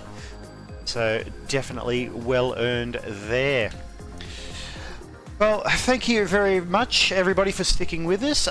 We shall be taking a very short break, and then we will be coming back with the final race for Category 1A for the season, and the final race of our Sector 1 Season 11, the Apex season. It's been a lot of fun. Thank you very much, Mr. Renegade, for being a race director for us this evening. It's been a pleasure having you in the comms box again. Always a pleasure, Carbon. Look, I look forward to it every time, seeing what these boys can put on. For everyone out there that tunes in, week out, whenever we have these races on. So yeah, big thank you to everyone out there, and as mentioned before the race, without the staff behind running these events and the drivers that put in the time and effort, we wouldn't be able to put on the show that we put on. Always a pleasure. Well, ladies and gentlemen, now would be a good time to have a toilet break, grab some fresh snacks, grab some fresh drinks, jump in your onesie, whatever it might be. Either way, don't go too far. We shall be back after a short intermission, and we shall not muck around, and we'll jump straight into Category 1A qualifying. We shall see you soon.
Hello everybody, welcome back to Sector 1. We are here tonight for some Category 1 racing action around Belgium. Let's go. I wake up to a little bit of drool on my pillow, feel like it's gonna be a bad day. Yeah, I'm tired of shit, and the coffee ain't hit yet, damn, ain't that great. I don't wanna go to work, cause my boss is a jerk, and I'm not even that paid. I need a change in my life, cause I don't feel alive, and there's nothing that makes me happy. Hold my beer for a minute, I'm about to quit my job, cash in for a ticket. I'm going on a trip and I don't plan to visit. I'm gonna stay there till I feel like I'm winning, oh. And this is just the beginning, I need a big change, only feels like living. I need a big swing, home runs I'm hitting, and I'll never look back, moving on till I get it all. And we all got dreams, we all want things.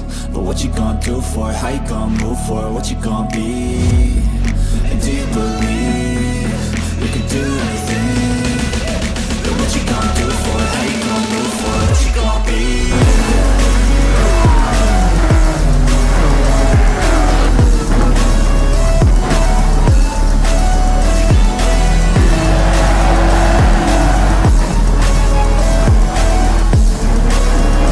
Let's go!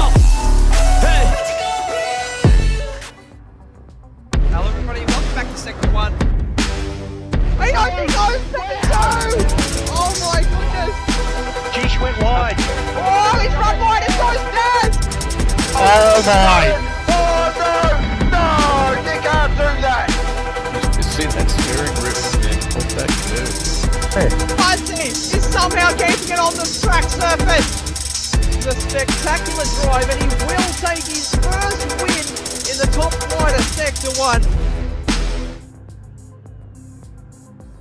And welcome back, everybody. We are back here at Circuit de Spa-Francorchamps after what was quite an interesting display of strategy in the 1B race. I am suspecting that we will see that plus absolute raw pace as we are now about to witness the Category 1A drivers.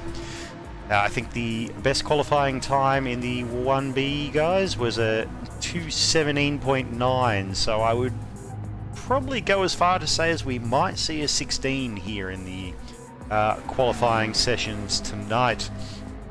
Joining me as race director for our race this evening is none other than Mr. Grovel. How are we this evening? Yeah, not too bad, thanks. Pretty excited for the last race of the season. Indeed. Unfortunately, due to the point situation, it is not as, I guess, as a seat, edge of your seat kind of finish.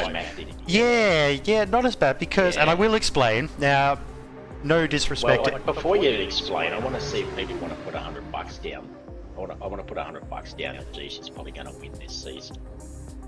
I'm suspecting that's cheating a little bit. I don't know if anyone would take me up on it. But. Yeah, I definitely won't. I'll tell you that, because Mr. Geesh is basically holding the trophy with two hands at the moment. He's sitting on 264 points. And Young Wakey is in second place at the moment, but he is 65 points back on 199. So mathematically impossible to take the trophy off Geesh. So still a fantastic season from the young Kraken Esports driver. We do have currently in the points GTR from Blacklight in third position on 195, but he is unfortunately not able to make the grid tonight. So we do have Black Friday, I believe, standing in for him. Former Sector 1 driver from a couple of seasons back. Hopefully he's got a little bit left in him after all the sales that he's put on in the last week or so. He's jumped back in as our Invitational Series driver, and is filling in tonight. So I guess the one of the battles to watch tonight will be the battle of the BSR boys, in the form of Foss sitting in fourth on the points at the moment on 169, with young Mountain Goat coming back from his week off for being naughty.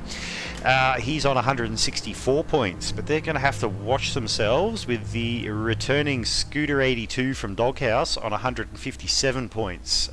If he does well here tonight in the Peugeot, which we have seen finish quite well, he may be able to leapfrog them in the points depending on what goes down. Speaking of having a great season, Mr. Tombo for Blacklight in McLaren on 139 points is having a brilliant season on debut for taking out P7. Actually, no, not on debut. I'll shut up. This is his second season around. And then we've got, I think, is Mr. Slappers. He has made the grid tonight. I've heard throughout the grapevine that he may have done himself an injury, but he has managed to make it onto the grid tonight, which is good to see. He's on how many points is he on? 137, so he could beat Tom if he plays his cards right tonight. Then we've got Niff from CP Motorsports on 134. Heafy from Thunder on 125, just in front of Dale Teagues from Kraken Esports on 124. So there are some good battles for final positioning down the field tonight. We've got E-Bulk from Symmetry on 119, and unfortunately neither of the zero-turn Porsches will be on the grid tonight, as the team owner, Mr. Diswood, is away on other business. And I believe Captain Muffin has a family engagement to attend to, so unfortunately we won't see either of them on the grid tonight, but I guess that means that there's just more points for the other drivers to potentially take home for themselves and improve their own positions this season. I think that's enough chatter from me. Mr. Grovel, what do you say we push the big button and get qualifying underway? I think that sounds like a great plan. Excellent. So people in the YouTube chat, throw in who do you think is going to take pole position here tonight? I mean, you've got the usual suspect of Geesh, who is actually sporting a very special one-off CP livery tonight in the form of a shiny gold colouring instead of the usual white from CP Motorsports. I do believe that is to commemorate his season victory here. So, thoroughly well-deserved special livery. I guess he's pretty lucky to get that, considering that Chase, the team owner for CP, isn't known for doing retro round. So, for him to pump out a special livery for Geesh shows just how much the season has been appreciated by the team owner. So speak of the Yeah, devil. it's a pretty outstanding looking livery, to be honest. Absolutely. Very, very shiny, very, very reflective. I'm getting flashbacks of getting sunlight glinting off the back of a Bacchus Brewery sponsored Dadson racing car at Bathurst a few seasons ago. I don't know if that's good memories or PTSD or somewhere in the middle. But either way, first out on track tonight is Mountain Goat for BSR, Rocky 05 Sim Racing. Then we've got Young Wakey for the Kraken Esports in the Ferrari. He's been looking very quick all season. Been a bit. I'm being told that they can't see the race, so I'm not sure if there's an issue there. Thank you for that update, everybody. It would probably help if I were to do this. There we go. Thanks to APR Automotive, you can now actually watch the qualifying and see what we are talking about. So next out on track is the other BSR driver in the form of Foss.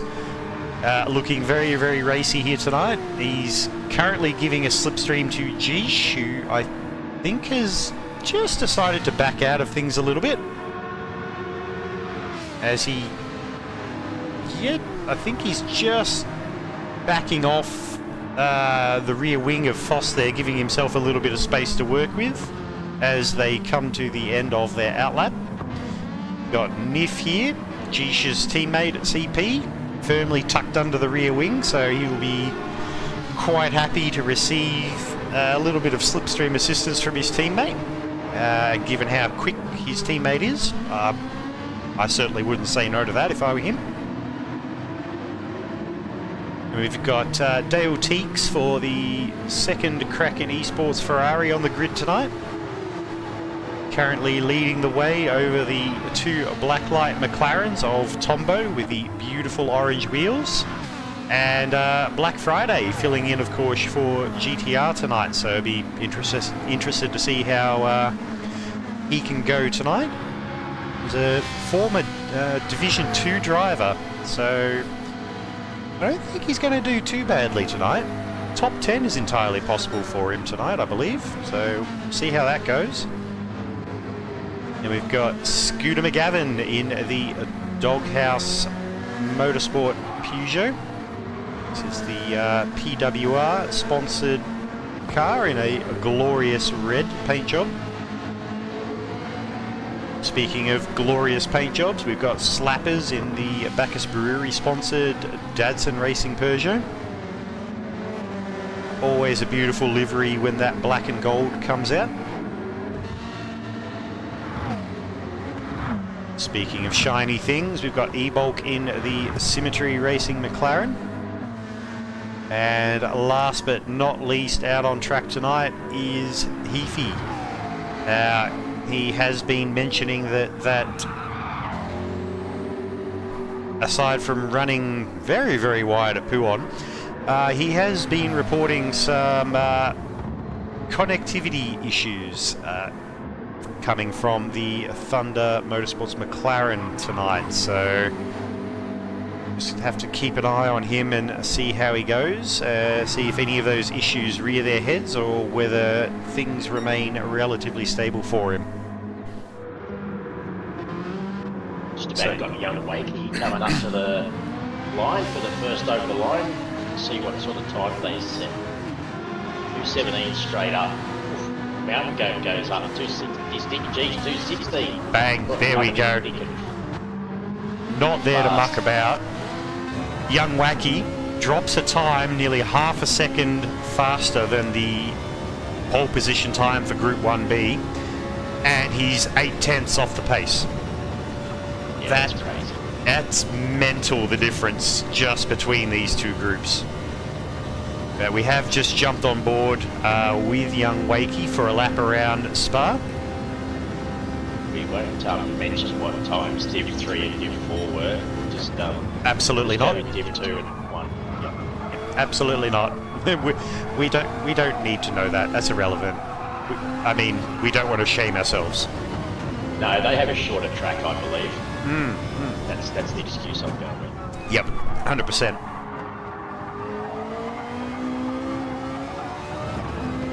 So as young Wakey's coming back down the hill, gives you a really good idea of the elevation change, because you can see the, just off in the distance there, you can see the front straight grandstands through the trees off in the distance. Poor Tomo, he's currently third, also one of the three that's into a 2:16, so very rapid, only a couple of tenths off Jish, and he has got a penalty, and right behind him is also, maybe, no, someone moved, but someone had a penalty behind him as well, so... Alright, so young Wacky, he is 1/10 down on his best time, so I wonder if we will see a pit stop from him on this lap. As he jumps... Well, I don't know if he was jumping out of the way there or trying to go defensive. Or... Honestly, I don't know what was going on there. Oh, gets out of the way as... Mountain Goat sends it on through, but he's got a half-second penalty, so... I would anticipate... There's a few guys. There we go, there's a pit stop, there's a pit stop. Alright. You can have a pit stop, and you get a pit stop, and you get a pit stop. Channeling my inner Oprah Winfrey here. Yeah. It's 10 minutes for this track is not a long time for qualifying, so yeah, it's a bit of a tough call. 100%. Obviously the guys think that it's good to go in and pit. They might Mine also... was a little bit different. We had rain, and speaking of rain, those clouds are looking very grey. Indeed. Now they might also take on a little bit of fuel here, because I'm seeing a few drivers around the 12% mark, as we do see them taking on a little bit of fuel. Because they will get their out lap, and then one flying lap after that, I do believe. But we're just watching through with Tombo here. He's 4/10 down on his first sector. Yeah, both him and Dale had a half-second penalty last lap, so be interesting to see if they can improve. Dale Teagues currently in P9 on the grid. Getting a nice toe behind Tomo, I must say. 100%. Smart move, smart. But if Tombo's down on his best time, that might hurt Dale. I mean, in a race, that would be a great place to be to fuel save, but qualifying, I don't think that's an objective you want. No. You were talking about like Friday earlier, saying that, top 10 is quite possible. He's currently sitting in 8th in the qualifying time, so doing a pretty outstanding job so far. I had just noticed that, and yeah, 100%, doing a brilliant job. Dale Teagues, however, is 4/10 up on his best time as he pulls out of Tombo's slipstream, and I think he's made his intentions very clear. Tombo very graciously steps aside and lets him go through, realising that his lap's probably compromised, so takes his turn in Dale Teague's slipstream, and we'll just sit with Dale for now to see where he can position himself on the grid. Mountain Goat's just serving a penalty. Another one? Yeah, I think that's his out lap though, so it shouldn't. Ah, right, there we go. He might have still had it from the in lap, from the last lap that he did come into the pit, so... True. Dale Teagues has managed to move himself up into P6. Nice. Scooter 82 is being relegated back down to P8, which is relegated Black Friday back down to P9. All these guys are on their outlap at the moment, so it's currently a front row lockout from CP with G Shanif taking the... If he's just coming across the line, he hasn't actually posted the time. I'm not seeing a time for him. There we go. Something went wrong there because didn't show, like there was some numbers there but it wasn't showing that he actually posted the lap, so I'm not sure what's happened here. I have a 219.7 and I'm looking at Foss and I'm thinking something's going on there as well because his best time is a 221.5. which doesn't... I'm not sure. Doesn't seem right. These guys would do that with a set of hards on blindfolded, I reckon. On a controller too. Like, I don't know what's going on. Maybe Brocky, the team owner, could jump into the YouTube chat and maybe let us know what's going on with Foss, because that's a very unusual position for him to be in. Well, he's got a massive... Oh, it's not going to matter anyway. He's got a 1.5 seconds worth of penalties. Oof. But he's only 1/10 off Distinct G's time. I mean, even sitting in his slipstream, being able to stick close enough to keep the slipstream, that's a commendable an effort in itself. So, yeah, 100%, 1/10 around Spa when it's a 2 and a bit minute lap time. That's a very rapid pace indeed. But Tombo currently sitting in P3 and off the track. So I think along with Nif, P2 and P3 is as good as they're going to finish. Got Mountain Goat just coming into the bus stop for the final time now. Gets a little bit squirmy, but he could climb the podium a little bit here depending on his time. Nope, can't go any better. Young Wacky slots himself into 4th. Pulls out a clutch lap there. Scooter 82. Holy! On the line. There we go. Speaking of clutch laps, Scooter drops one with a 2:16.7. 0.038 between himself and Distinct G. That is a very bloody rapid lap. So Nif is not on a flyer. Tombo is on a... I think he's out of fuel. He's on this final lap. So Wacky's crossed the line. He's done and dusted. Foss has put himself into 6th, so that's a little bit more like it. Pipsy's teammate, Mountain Goat, who's in P7. Black Friday has clawed his way back to P8. And that, ladies and gentlemen, is our qualifying done and dusted. So we'll just take a quick recap of those qualifying results.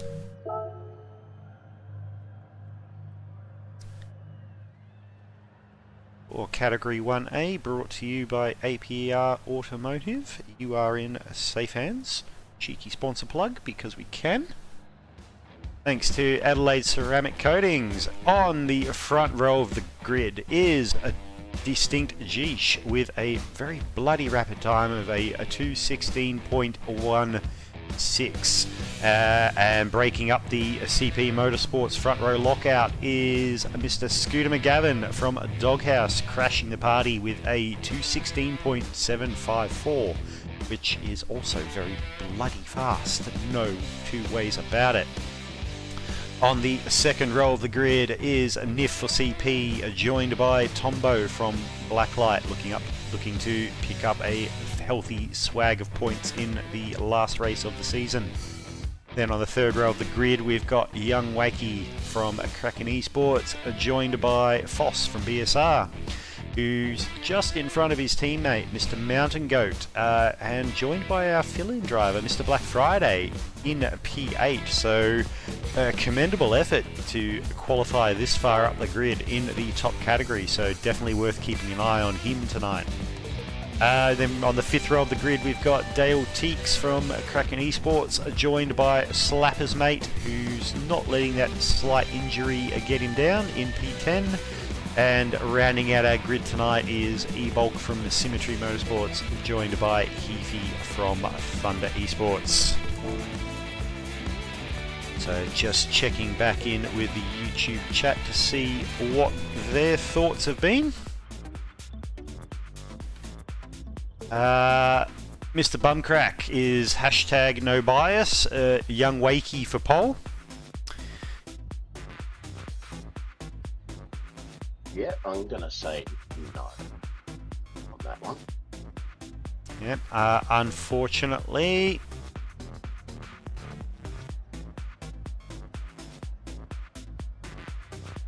am going to give a little bit of a heads up. We did see in at 2A there was a bit of an issue where it released the front driver first. That there can be a bit of a fault with GT7 that does allow that. I don't think we can do anything about it. So if it does happen here, and with the way everything is with such a massive points, I don't think it's going to be worth trying to do a restart, to be honest.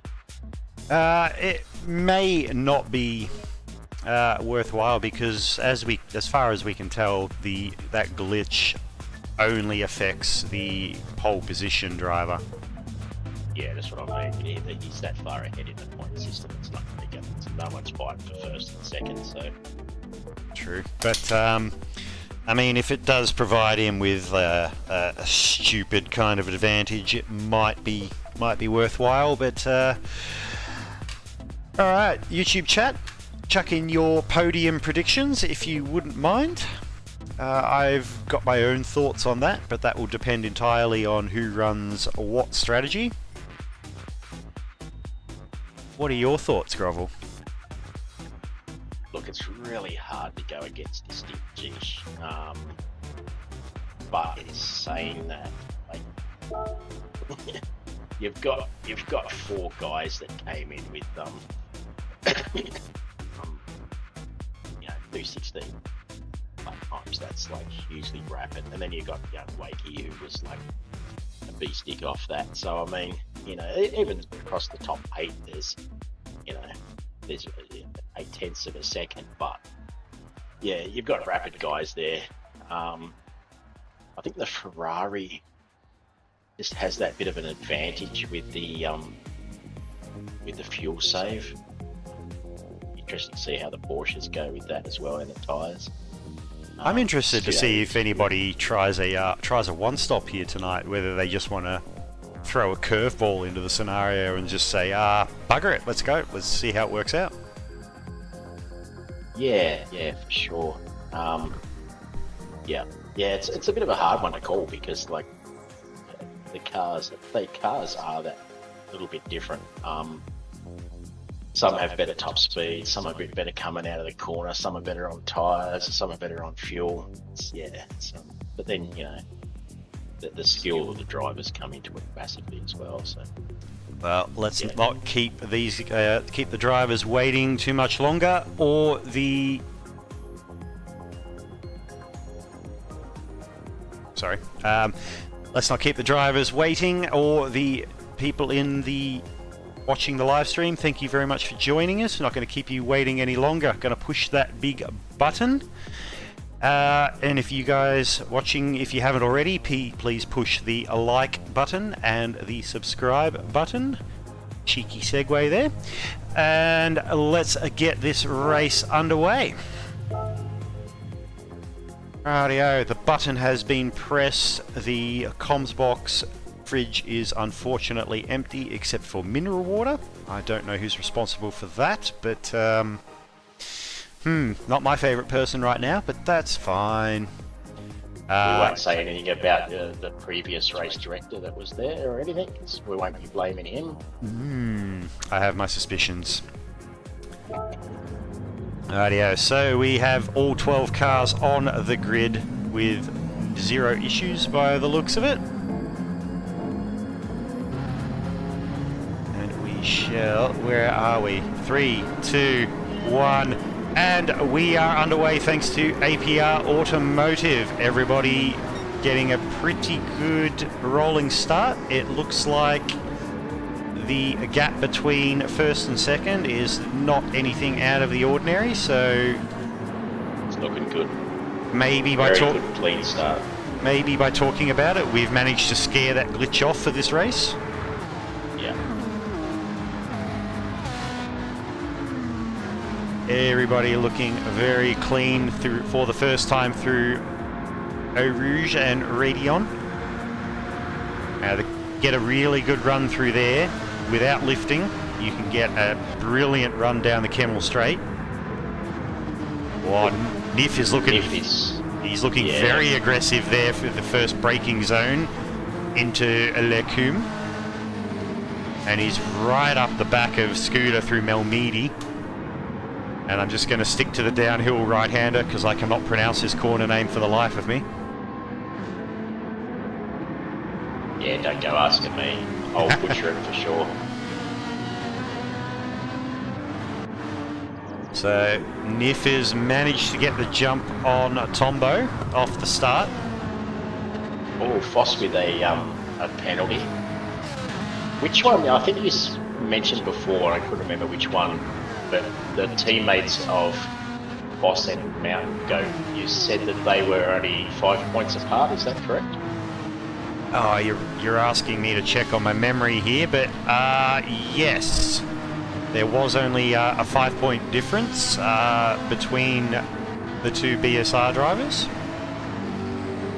And if I can check back in real quick. Efi also has given himself a half-second penalty his first lap. So we had Mountain Goat on 164 and Foss on 169. Ooh, very interesting. So we'll see how that team scenario plays out in this race. So Nif has gotten in front. Oh, I wonder what's happened to Scooter, because Nif's gotten in front, so has Tomo, and so has Young Wakey. And Well, she's pulling out already like a 1.5 second gap. I will just have a quick look on our action replay and see if I can catch if anything has happened to Scooter. No, it quite possibly happened late on the first lap.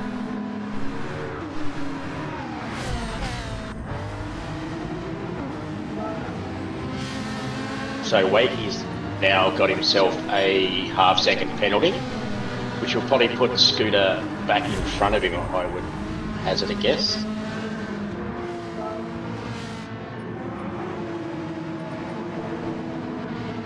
Tomo's doing well, sitting there in third, took that one spot back that he lost at the last moments in the qualifying session. May not be able to hold on to it for too long as he's got a very rapid looking Young Wakey right on the rear bumper. But on the same token, Young Wakey still has a Scooter McGavin to deal with as well, so he can't just be all eyes forward on Tombo. Black Friday was just getting it sideways, and that's allowed Dale Teagues to jump in, and I think Slappers is going for a move as well. Just been sticking Yeah, with right this up to the Tombo Wakey battle. I think Young Wakey was giving Tombo a bit of the old Morse code hurry up on the rear bumper there. Yeah, Tomo wouldn't know that Wakey's got that penalty he's about to serve. Oh, Tomo's being pushed wide. Well, he might have just ran wide himself a little bit, I should say. I'm not sure if there was a push That's, or... that was a very tight squeeze. That was a very tight squeeze there for Tombo, who nearly went into the back of Young Wakey there. But like you said, it has gone advantage Scooter there, who's managed to take P3 back.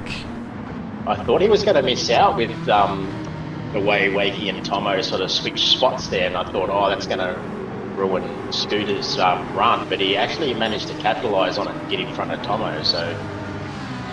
100%. He took full advantage of that scenario and it worked out quite nicely for him. So he started P2, but he's back up to P3, so back on the charge. And being in the Peugeot, we all know it's pretty good on the tyres and the fuel, so...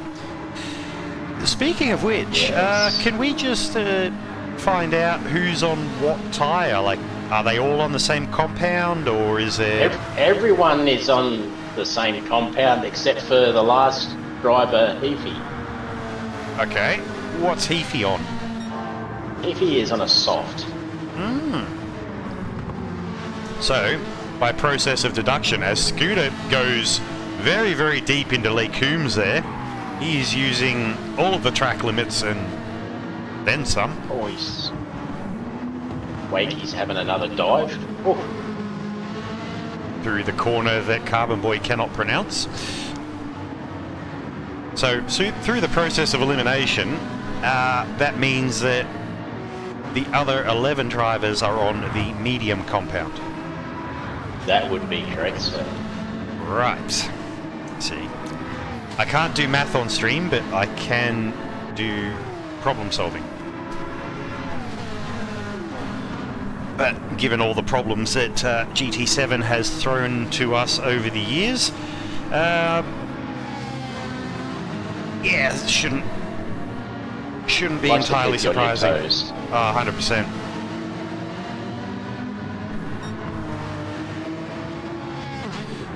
Definitely on your toes when you're in the comms box here.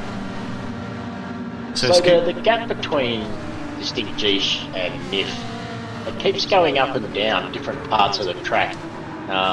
Obviously that's, different drivers are going to have different areas of the track that they like better, but yeah, both in a Porsche, so that's interesting.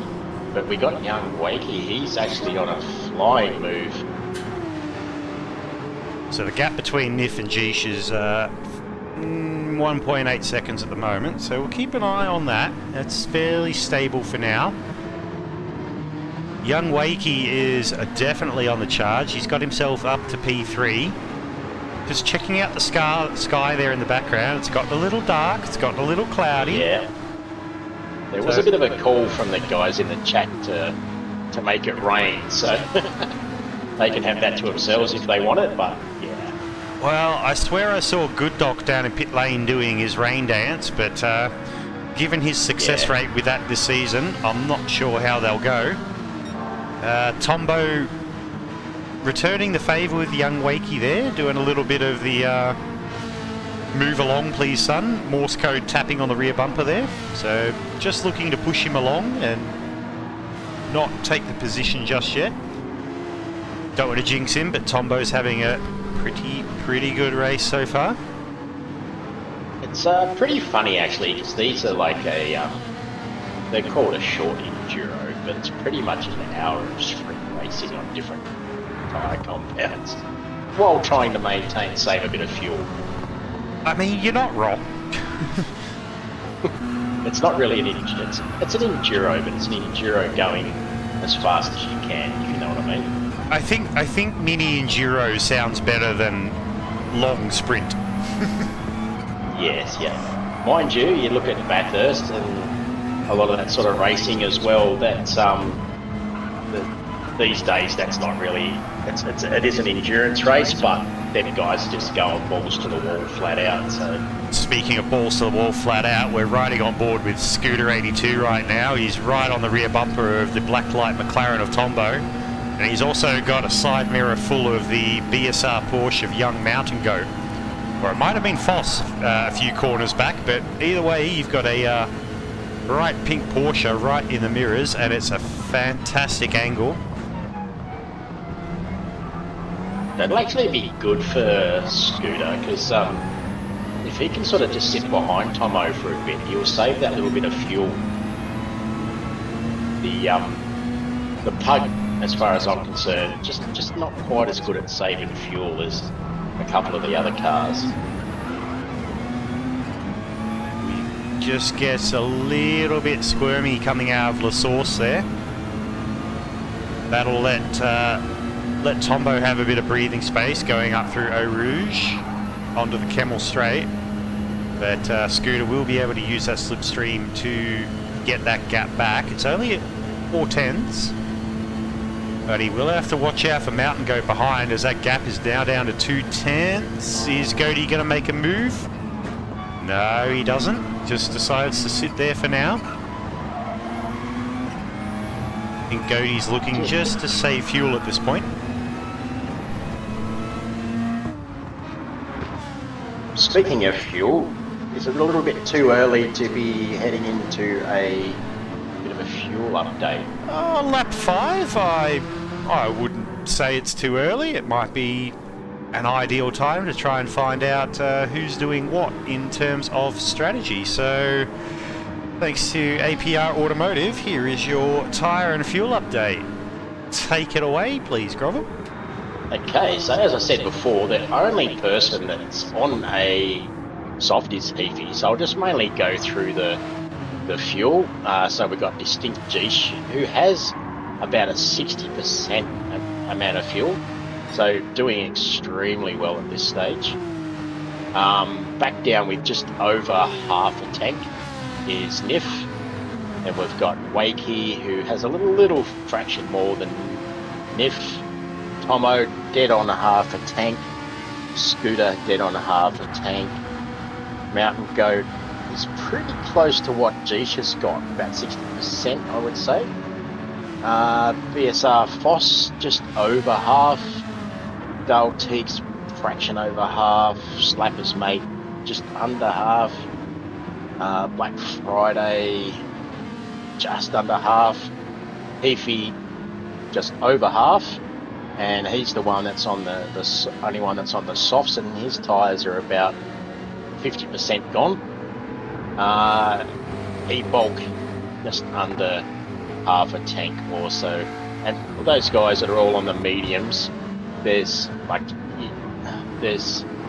nothing, you know, like I'm flicking through and there's barely any change on the tyre mapping at all. Oh, sorry, we just saw, sorry to interrupt there, just Heafy had a massive moment there coming out of, it's La Source, I was about to say Lecum. He's gone. But that is a turn 1, so it looks like he ran a little bit wide. We'll see if we can grab that on our LJ Media live action replay. So that was our tyre and fuel update concluded. Now let's see if we can skip back to the replay and see where it all went wrong. No, we've just caught the aftermath, but he's got some scarring on the front left. After seeing that live, he just went a little bit wide on the exit of the corner, and there's some AstroTurf out there that he has managed to find, and unfortunately that has put him headlong into the right-hand inside wall. So very unfortunate there for Heafy.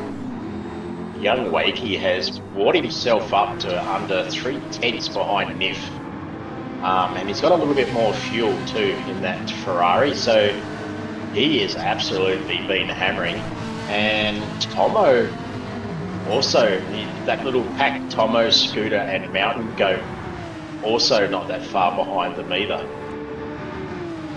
That is a very spicy looking battle pack right there, with McLaren, a Peugeot and a Porsche. Yeah, you couldn't get much more of a mix, could you? Being led by a Ferrari and 2 more Porsches. Great to see all the manufacturers represented here. But I think these 3 in 4th, 5th and 6th know that they can't muck around too much, because otherwise those 2 CP Motorsports cars will bugger off. Well, Geesh has already buggered off a little bit into the distance, but they know that, well, here we go, Scooter sends it down the inside of Tombo, going into La Source, gets the move done, puts himself up into P4. But as I was saying, these 3 can't afford to muck around too much, because otherwise they'll let Nif and Wakey bugger off into the distance, which they're already starting to do. And they'll also bring Foss back into the mix as well, who is only 1.3 seconds behind his teammate at the moment. Yeah, he did get that penalty on the outlap, which wouldn't have helped him at all, but it's been a few laps since then, so he's staying relative to him, so which is good. So current fastest lap is held by young Wakey with a 2:18.9. Fairly decent race pace, and that's on a medium compound tyre as well, just to put things into perspective. I couldn't do that with a half tank and a soft tyre, and these guys are doing it with a 3/4 tank on a medium. Yeah. Just gives you an idea of where you're at as a driver sometimes. I was just about to say, Geesh, who has got like nearly a 3.7 second lead, he is just doing 19s. like consistent 19s on the mediums, a few higher 19s, a few low 19s, but just keeping it consistent and, you know, just that consistency slowly creeping away from these guys.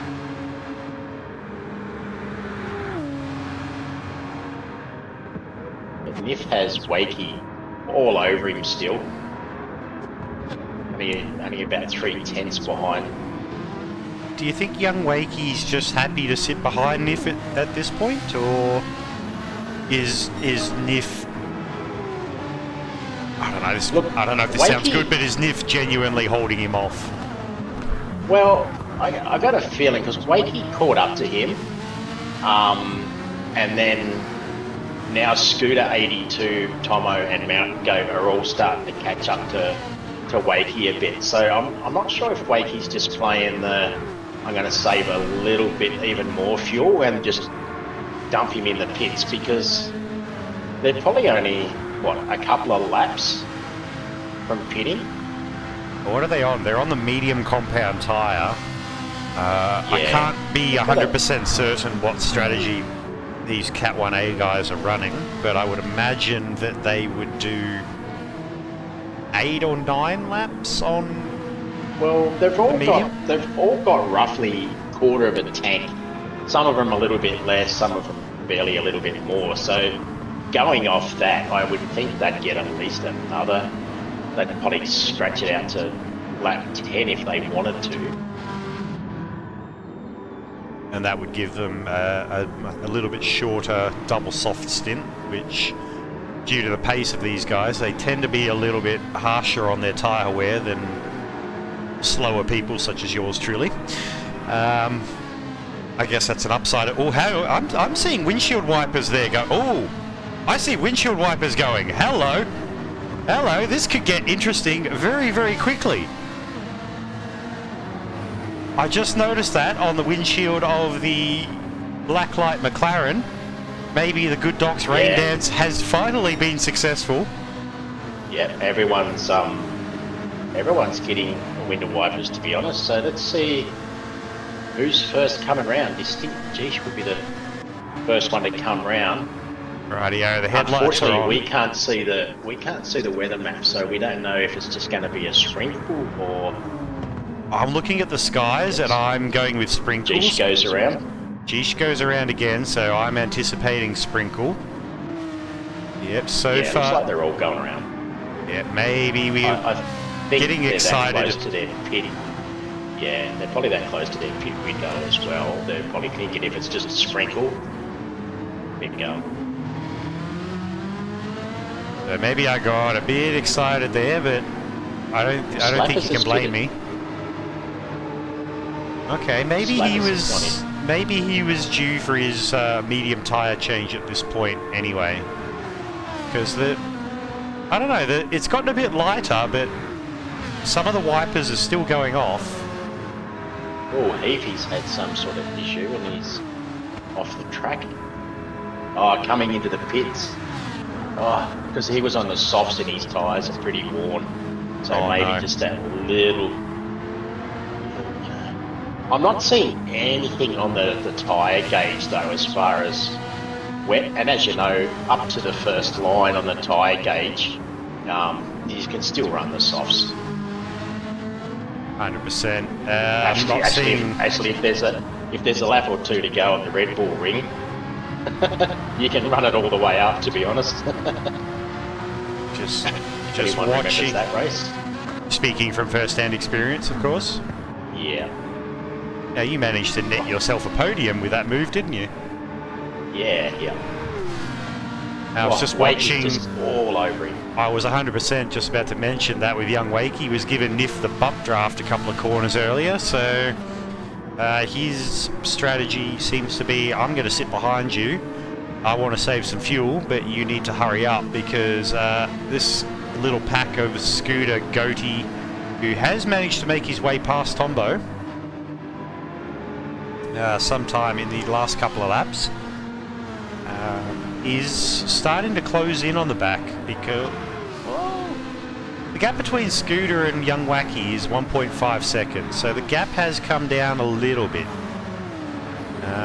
Yeah. Nothing major, but it's still dropping, and young Wakey will be aware of that.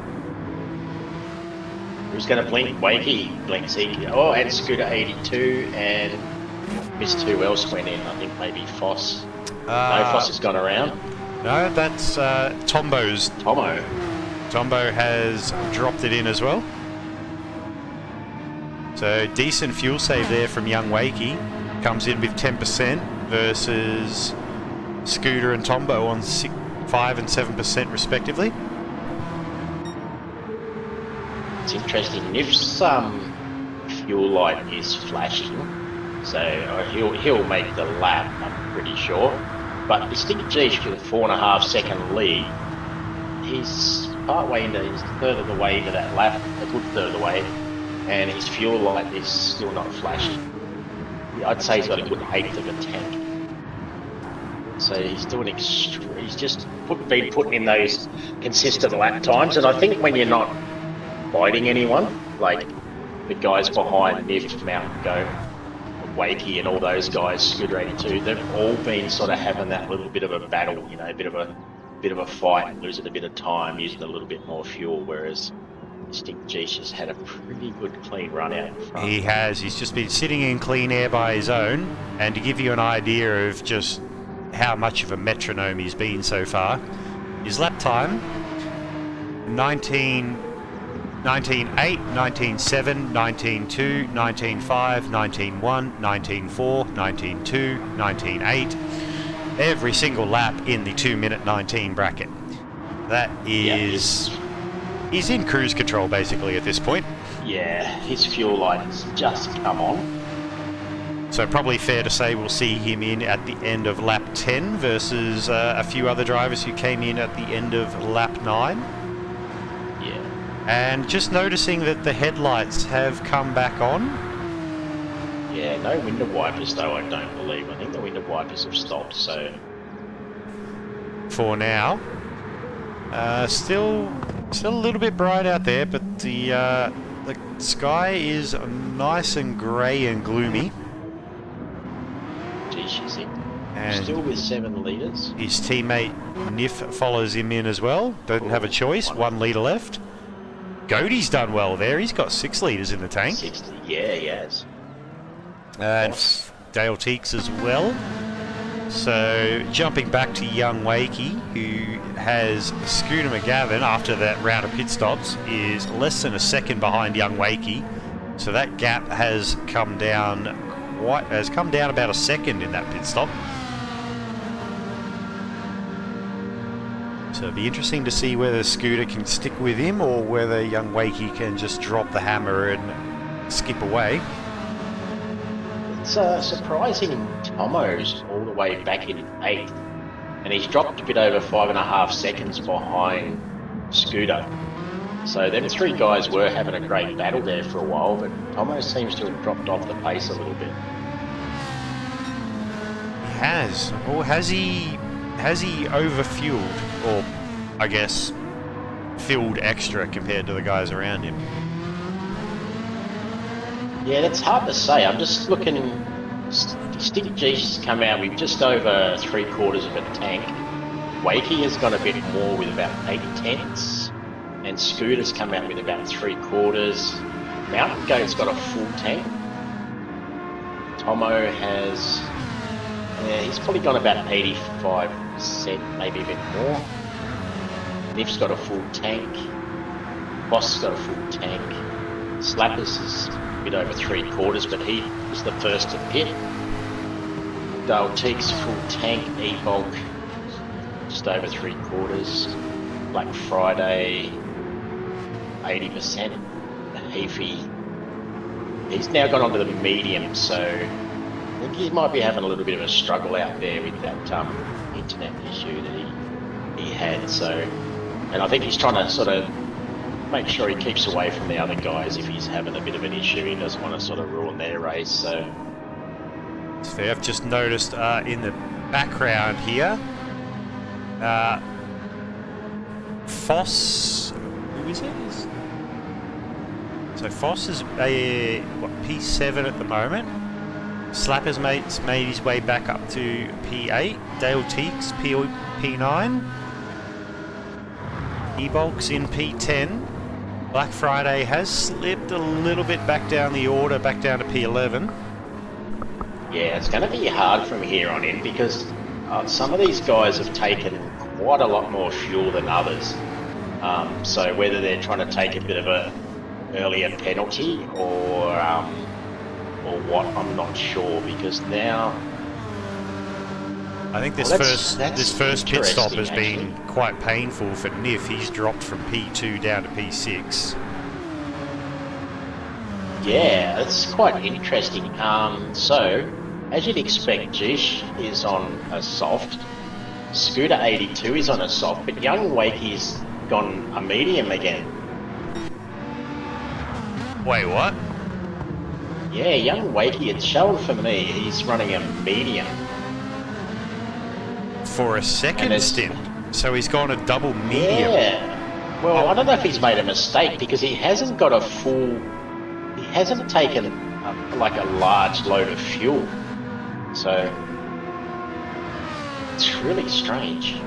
I wonder if that was I wonder if that was a misclick going into the pits in terms of tyre selection, or whether it was a deliberate decision.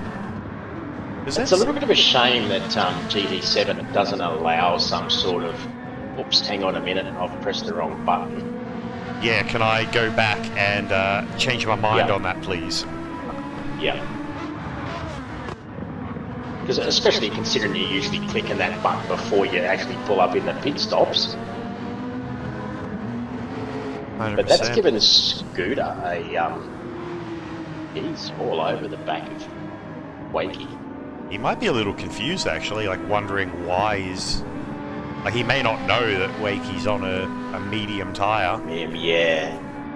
He might be a little bit confused as to why he's got so much pace.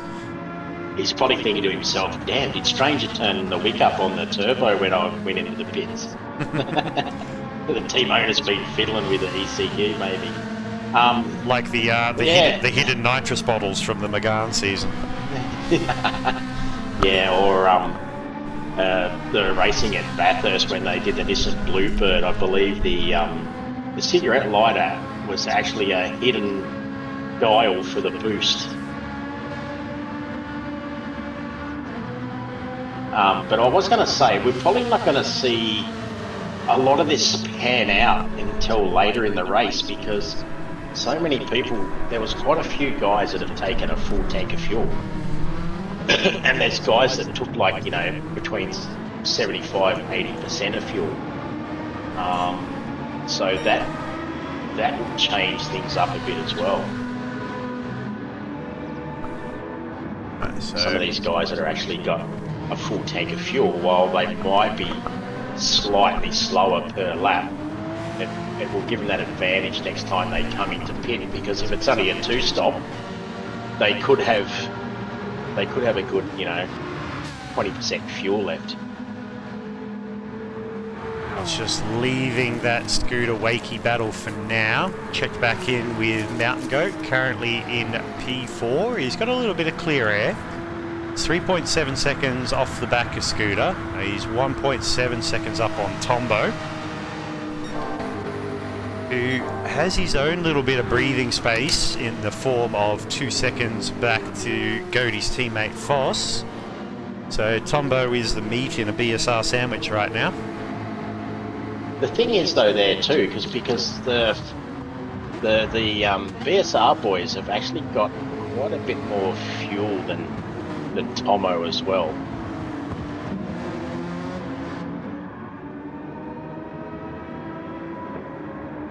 So they are not really concerned with having to conserve fuel in this stint, I imagine. No. And Jish has pumped himself out to nearly 9.5 seconds over Wakey, who is holding Scooter behind him now. I'm not sure whether Scooter wants to get past or whether he's happy to sit behind him. Yeah, interesting scenario there. I mean,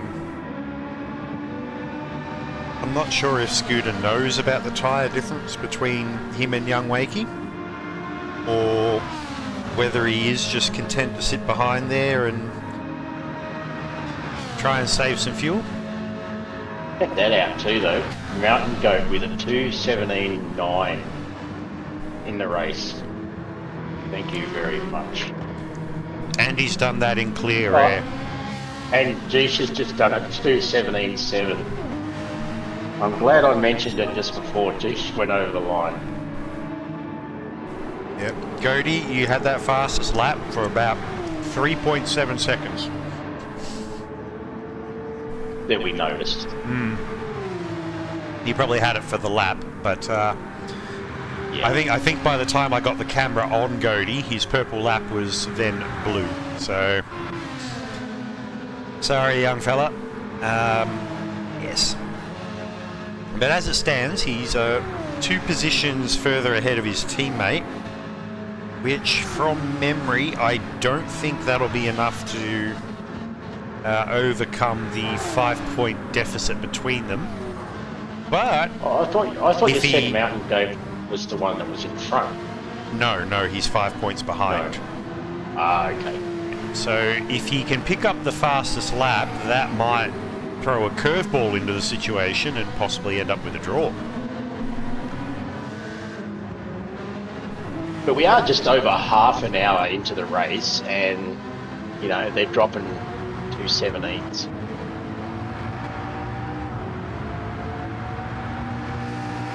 That's some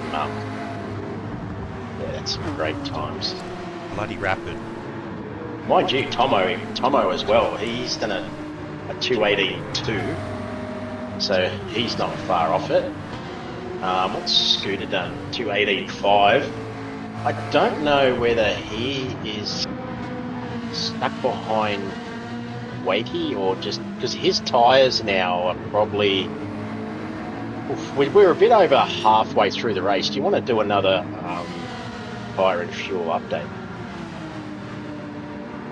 Sure, why not? I was just having a peruse through the YouTube chat, and I have it from the Kraken team owner that the Ferrari is quite nice on the medium tyres, and that tyre selection was according to plan. So there you go. Young Wakey is doing a double stint on the mediums completely deliberately. Yeah, well, sometimes like the time you get down to that 50, 60%, maybe 50% left on those softs, the mediums are, you know, are still holding their own, so.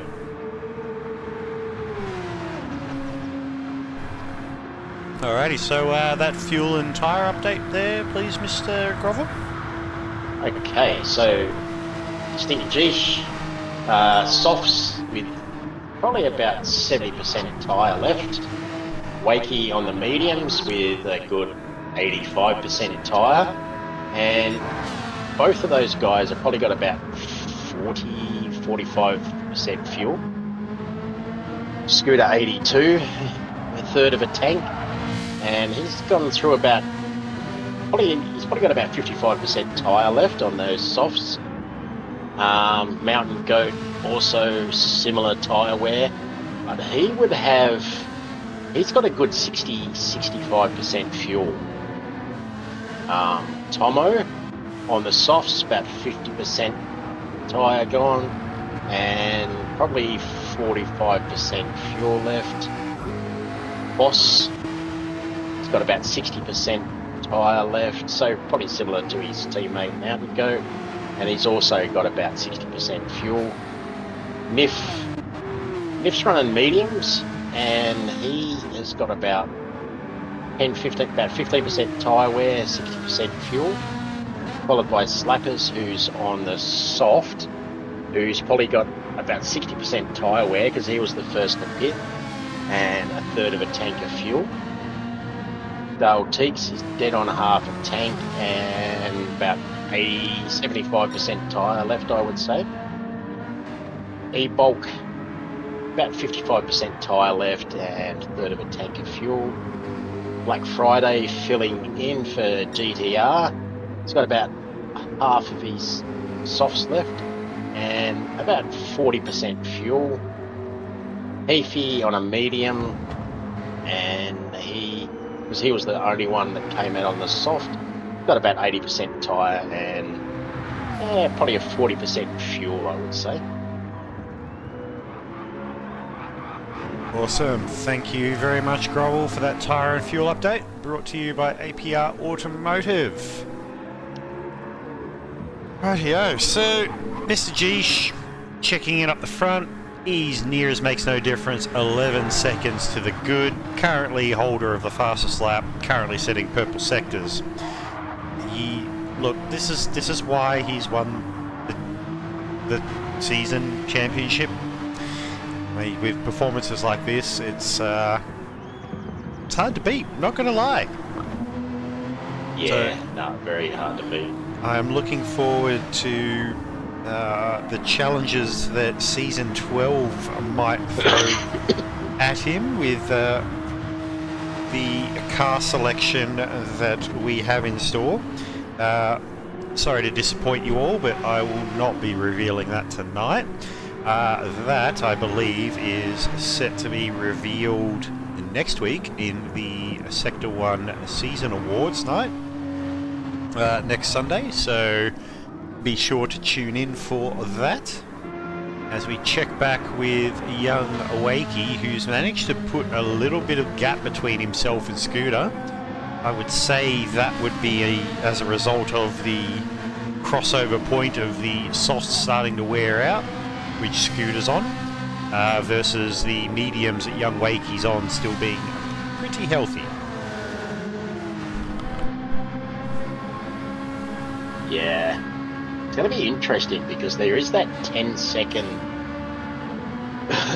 difference, but even though Wakey is on those mediums, he's got the same amount of fuel as what Jisha's got.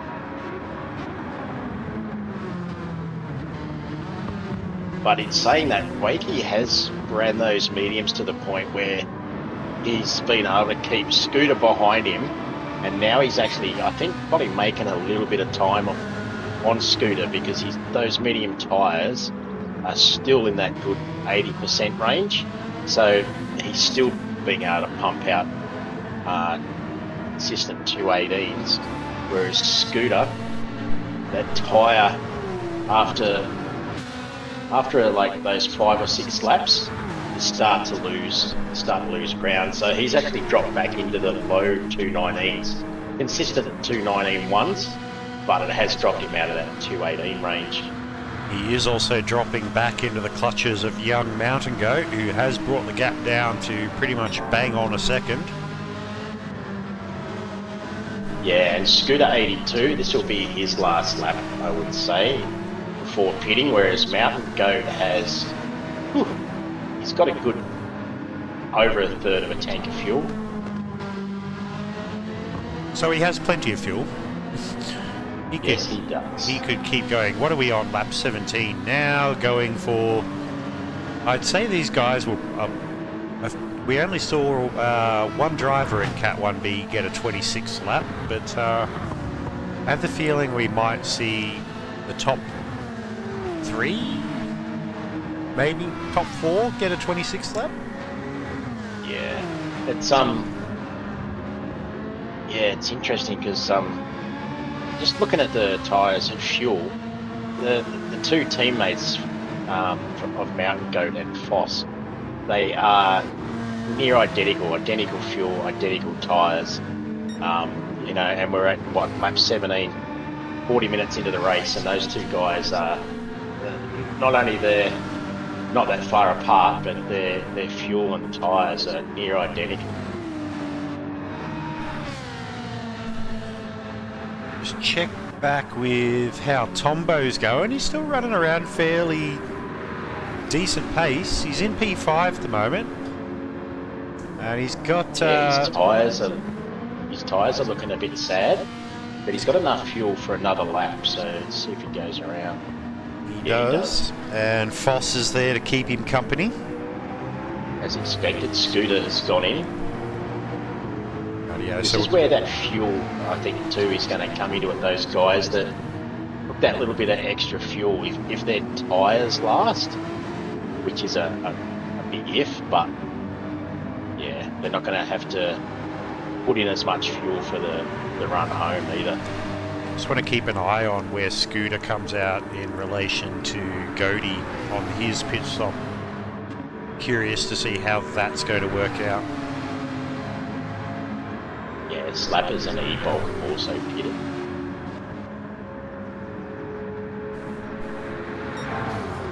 So that momentarily puts Black Friday back into the top 10, as I think I just caught him getting a little bit squirmy coming out of La Source. Yeah, his fuel light's flashing, so he'll be in on the next lap as well. We'll There's give him a gonna be little bit of changing. Give him a little bit of TV time while he's in the top 10. After all those sales that he's put on in the last week. Everybody's got big TVs already. Put my shopping, my groceries on special. That'll save me the most money. And fuel. So someone who hasn't had a bit of TV time tonight is Mr. Dale Teeks, who's had a relatively quiet race, so to speak, but he finds himself in P7 at the moment, and he's only 1 and a bit seconds off the back of Nif. So if Dale plays his cards right, he could find himself up in the P6 quite easily, to be honest.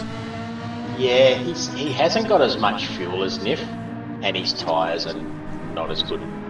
Because Nif, hey, have I missed something there?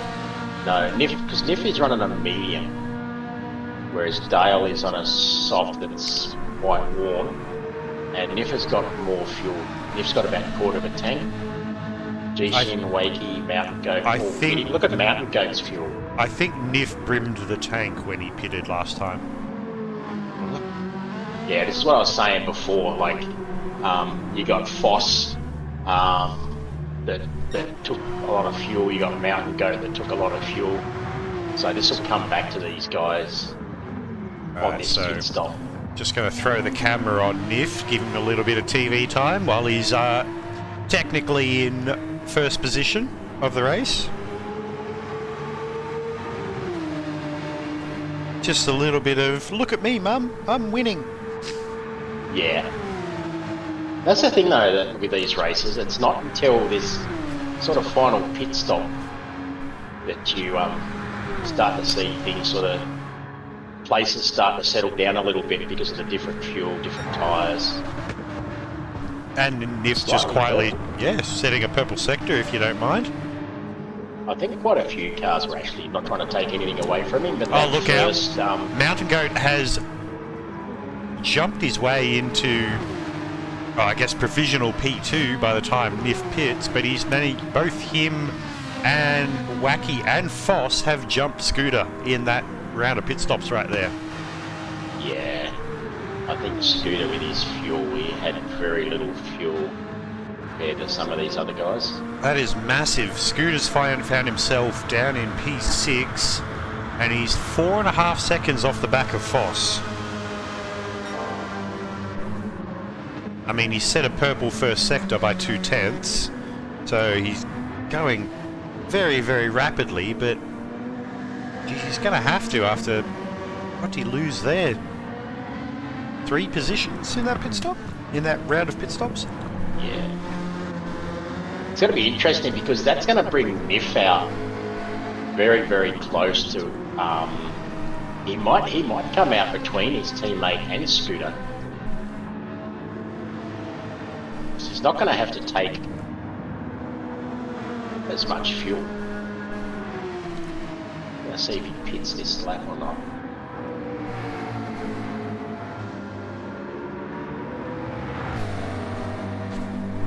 No, he's going around again.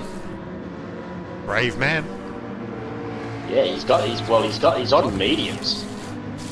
And he's clearly got the fuel to do it. Yeah. So, orange wheel report. Tombo is in P7 currently.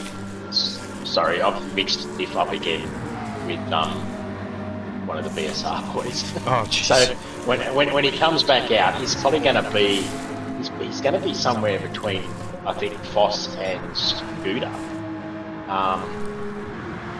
Scooter's 42 seconds, and Niff's not going to have to take a full tank, so It's only still, going to need probably 3/4 of a tank. still has a pretty long transit. I think the transit time here is nearly 30 seconds by itself. Yeah, so there's 42 seconds that Scooter's behind. So by the time he puts a set of tyres on and throws in some fuel, maybe he might come out closer to Tomo. I'm not sure. Definitely something for us to keep an eye on. What are we, lap 20 now? So I'd hazard a guess we'd probably see Niff in for his soft tyres at the end of this lap. But then again, these guys have proven me wrong time and time again in the past. No, so I think you're going to be right because his fuel light's now flashed, so Geesh currently second on the road.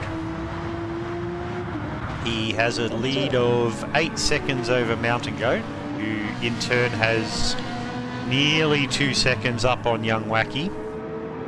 Is Young Wacky on the soft tyres now? he is now, yeah. Okay, so that fulfills the compulsory tyre requirement. Now, Mountain Goat has taken he's taken about 2.5 seconds out of Geesh by the look of it. So I believe there was about a 10.5 second gap before they pitted. Are they on the same compound of tyre? Yeah, they are. Okay, so they're both on the soft. And if he's in, it's going to be interesting to see where he pops out. I reckon he's going to pop out in P8 between Tombo and Dale Teaks.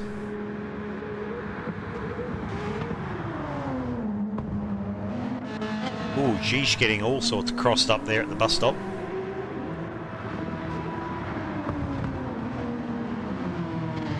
The thing is, that it doesn't matter where Niff comes out, like I should say, it doesn't matter, it obviously does. But he's going to have the freshest tyres. Sorry, there we go. Young Wacky's just dropped the fastest lap of a 2:17.2, if you don't mind. Race lap. Yeah. See, this Close is to that qualifying. Bumcrack made the note before that the Ferrari's good on the mediums. Well, it appears it's bloody good on the softs too. Niff seems to be taking a hell of a lot of fuel, 85%. 6, yeah, maybe, because they're going to do the 20. 85% for 6 laps. How much fuel is he using? That's a lot. Yeah, that's brought him back out behind Dale Teaks, like you said. Oh, I can't quite claim that one. I was... my guess was between Tombo and Dale Teak, so he's one spot further back than I had anticipated. Yeah, he's taken... Like, everyone else has probably got maybe 60-65% fuel, whereas Niff's got well over 3/4 of a tank. I think he filled He's to... got a good 80. I think he filled to 85% before he left the pits. Yeah, so he's taken on a lot of fuel. But these are the Div 1 drivers, and what they know is beyond our reckoning. Now, I do remember that Niff is one of our very talented controller users. So I know that his tyre usage is a little bit higher than guys around him. I don't know if that translates over to fuel consumption being higher.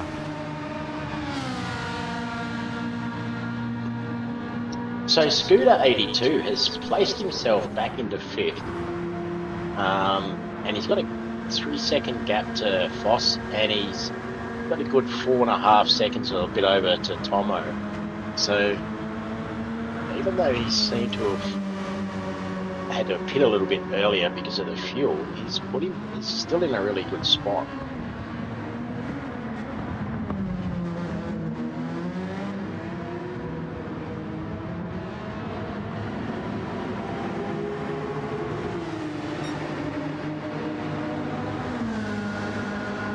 It's definitely possible he could make up that time in the remaining laps they have.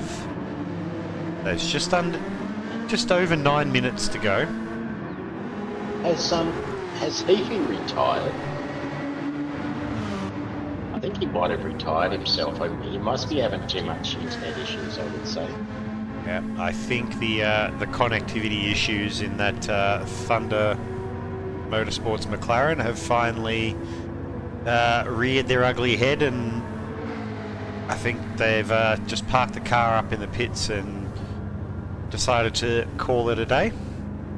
Yeah, I think he was really struggling with that internet issue. So, and maybe he just doesn't want to get in the way of anyone else driving it too, I would say. Which is a fair decision to make, and I'm sure greatly appreciated by the other drivers on track.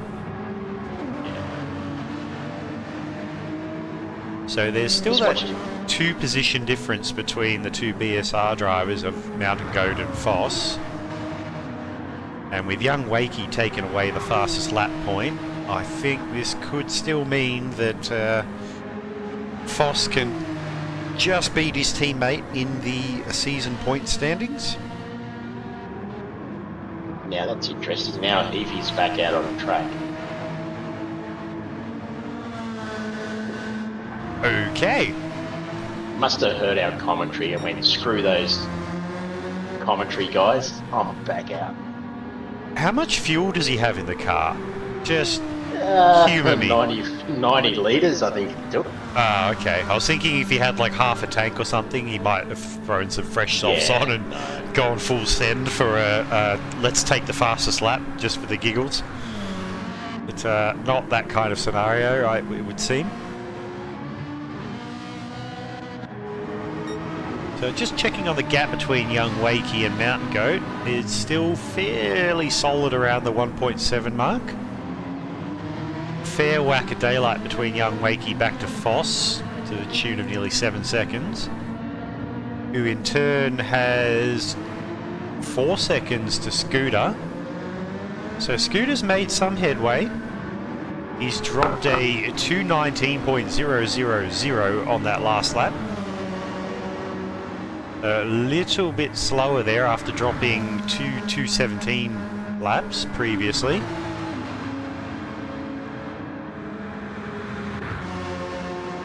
Possibly. Did we or just me probably has missed it? Niff has done a 2:17.1. I think we have missed that. Holy heck, yeah, look, Niff, what did you put in your drink bottle, mate? Like, wow. Holy. He's done that with well over 60% in fuel, I would say. It's 9 o'clock, I could say it. Holy shit, that is rapid. Yeah. 2:17.1. Like that's getting within a few tenths of pole. Oh, what was the pole lap? It was a 2:16.7 or something ridiculous like that.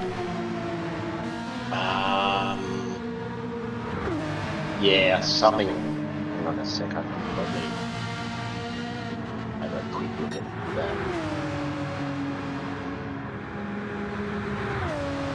So Geesh is in cruise control mode. He's 7 seconds up on Mountain Goat. A 2:16.716 was Geesh's time. Right, so Niff's only 4/10 off that with no slipstream assistance whatsoever. So that's pure pace. Niff did a 2:16.8. So he was one of those 4 guys that did a 2:16. But still, in a race with more than half a tank of fuel, that's rapid, really rapid. So the gap between young Wakey and Mountain Goat still fairly steady at 1.5 seconds. Young Wakey's running out of time to make this happen. Goaty's run a bit wide there at Radeon. Is that going to come with an invoice? Halfway down Kennel Straight, if there's no penalty, he's gotten away with it. I reckon young Wakey's definitely got the bit between the teeth right now. He can see that BSR car, and he's going to want to finish on another step up on the podium if he can.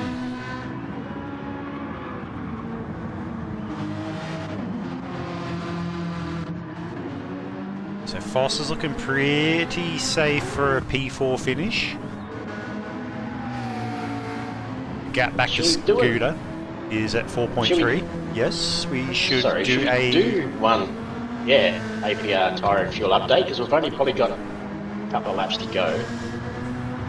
Yeah, sure. I'm guessing there's 3.5 minutes. Some tyre discrepancies. Well, Gisha's dropped back down to, he's only 7 seconds ahead, like only 7 seconds ahead of Mountain Goat. So Mountain Goat's been really dragging some time back. Either that or Gisha's just on cruise control. I would hazard a guess it's cruise control mode at this stage.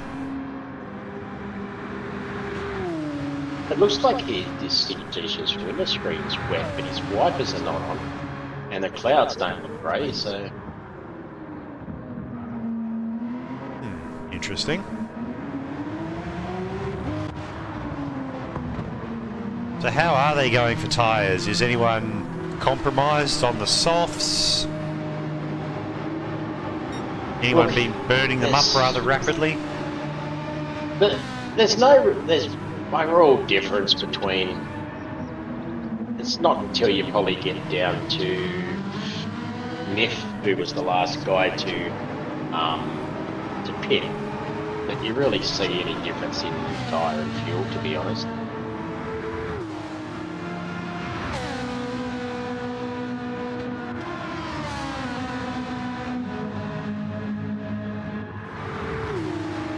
So it's all fairly well spaced out up the top end of the grid. Tombo's still hanging in there. He's only 2 seconds off the back of Scooter. He's in P6 right now. Or 2.5 seconds, I should say. And he's got 4 seconds back to Dale Teagues in P7, just in front of Niff, who currently holds the fastest lap. Yeah, I think Niff is really pushing to try and catch Dale Teagues by the look of it. I mean, what's the gap at the moment? It's 1.5 seconds, 1.6 seconds. Keep an eye on that. He's got better tyres than, he's got a little bit better tyres than Dale as well, a little bit. 10%, 10 to 15% maybe. I imagine he would, because from memory, I think Niff pit at the end of lap 20. Yeah, he did, yeah. He's and then he took all that fuel for some reason that we're not sure on. Might be a slight miscalculation there. A little bit of TV tyre for E-Bulk and a Black Friday.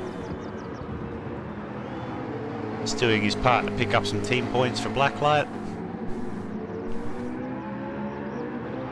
We are running to the point where there's 30 seconds left on the timer. Geesh is just coming across the line, so he will get lap 26 in.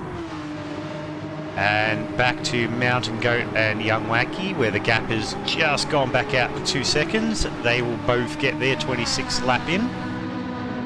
And as will Foss in P4. And Scooter's going to, or Tombo's going to be pretty tight. Scooter gets it in. Tombo is the first of our finishers in at P6. Dale Teagues taking out P7 by half a second over Niff in P8. Probably safe that if there was another lap for those guys, Niff might have just taken Dale Teagues. Slappers Mate brings it home in P9. The sun's come out here at Spa, being blinded by the reflections off the shiny silver McLaren of Symmetry Motorsports, as E-Bulk brings it home. Little bit of weaving, does his lawnmower impersonation over the line, brings home P10. Black Friday, unfortunately, carrying a half-second penalty, but brings it home for P11. And Heafy, a couple of laps down. He's on lap 23. Had all those issues with the McLaren, but he's got a running. He's nearly looped it at the bus stop, but I think he will be more than happy to bring that car over the finish line and claims P12. And then he's probably going to throw a match, you know. I dare say, with all that extra fuel he's got on board, there might be some sources of ignition involved. Young Wake, he's got himself a 1 second penalty, but that's not going to change anything with this final lap. No, he's got 9 seconds up on Foss behind him. It's all fairly healthy, so let's throw the camera on your season champion, Mr. Geesh himself, in the beautiful metallic gold Porsche 4CP Motorsports, your Category 1A Season 11 Apex Series winner, if you don't mind. Very thoroughly deserved. I believe that's 7 wins for him this season. Yeah, I'm not sure. Great drive from Godey as well, and Wakey. And Foss. Foss brings home P4.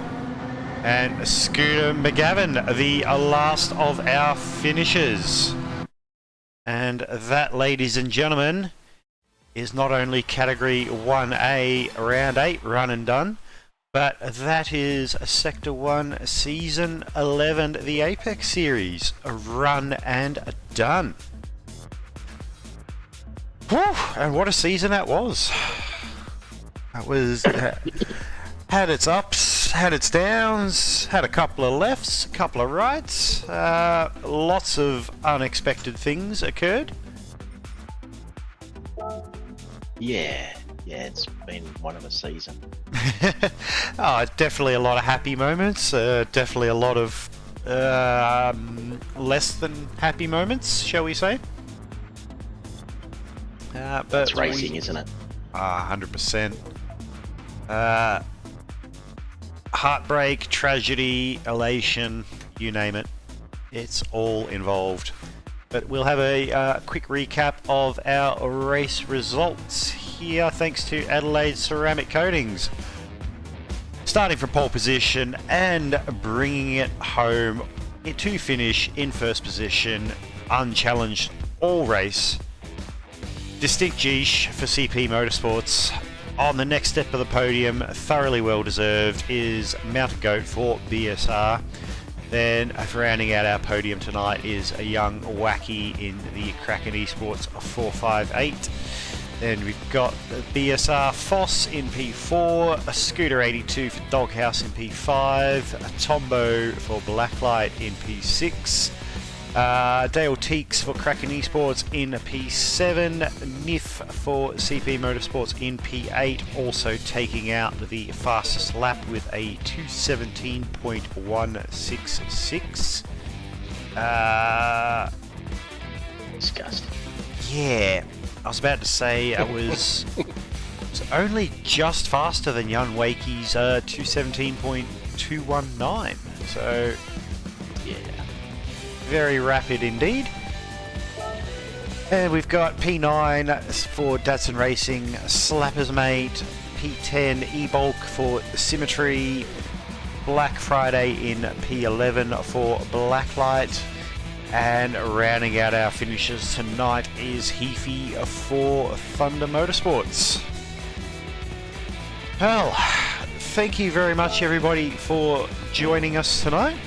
It's been an absolute pleasure having your company in the YouTube chat. Just one final thing, I would like to get your Driver of the Day nominations. Mr. Grovel, your thoughts on that? You get hashtag no bias. Mine was going to go to Scooter 82. Yep, was my teammate for the season, but just that,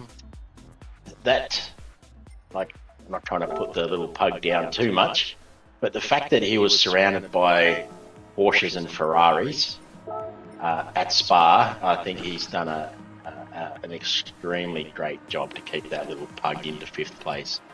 It's not as good on fuel. It doesn't have that top end speed.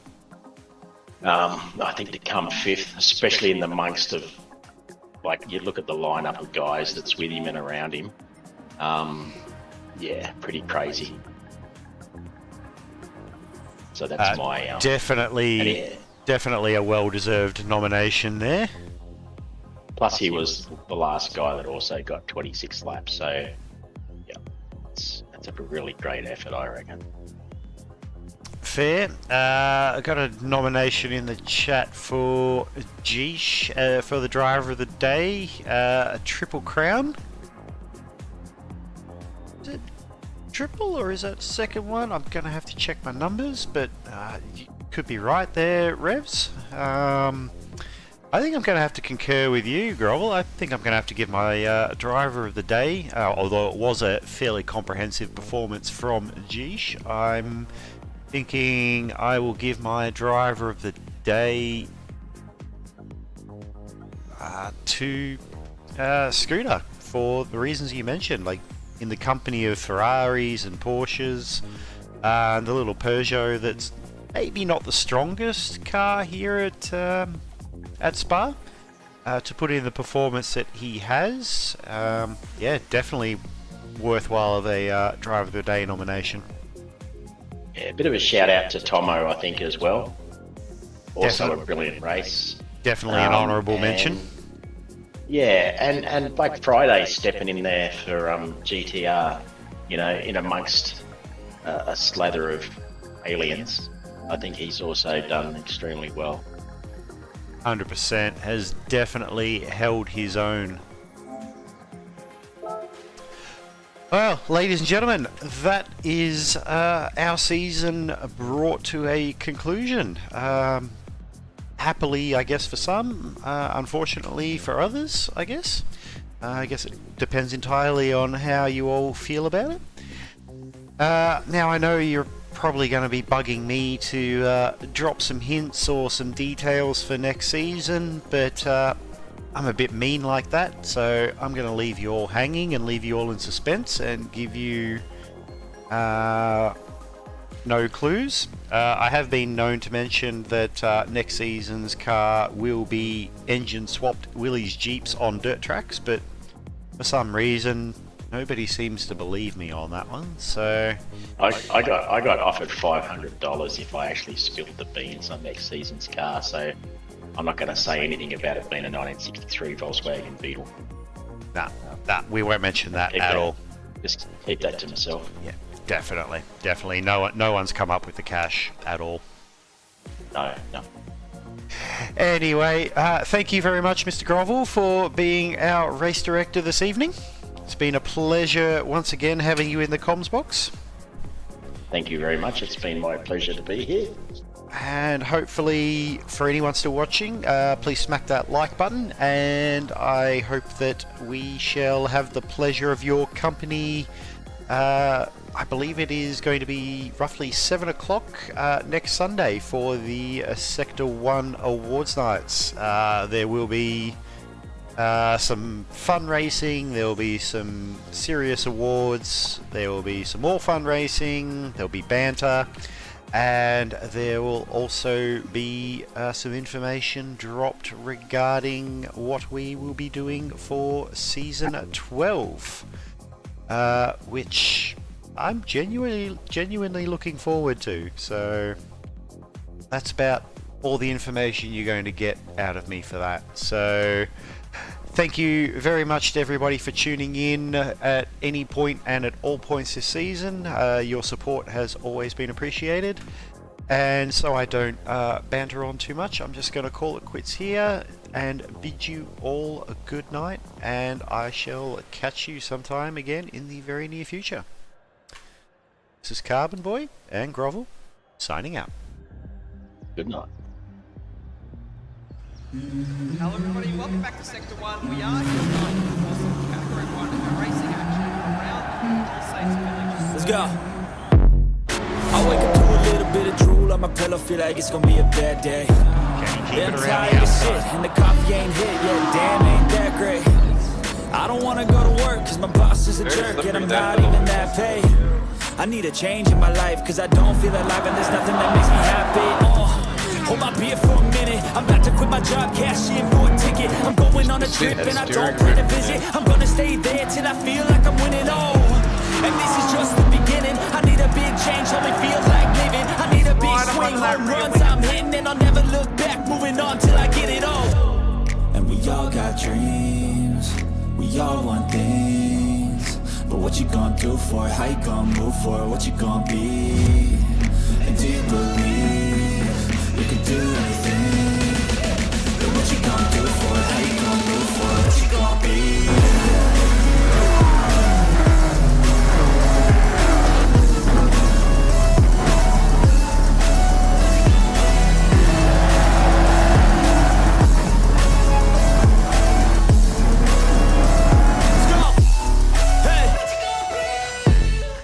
Hello everybody, welcome back to Sector 1. He goes second two! Oh my goodness! Geez, you went wide. Oh, he's run wide, it goes dead! Oh my. Oh no! No! You can't do that! Just send that steering wrist off that curve. Fuzzy is somehow keeping it on the track surface! The spectacular drive, and he will take his first win in the top flight of Sector 1.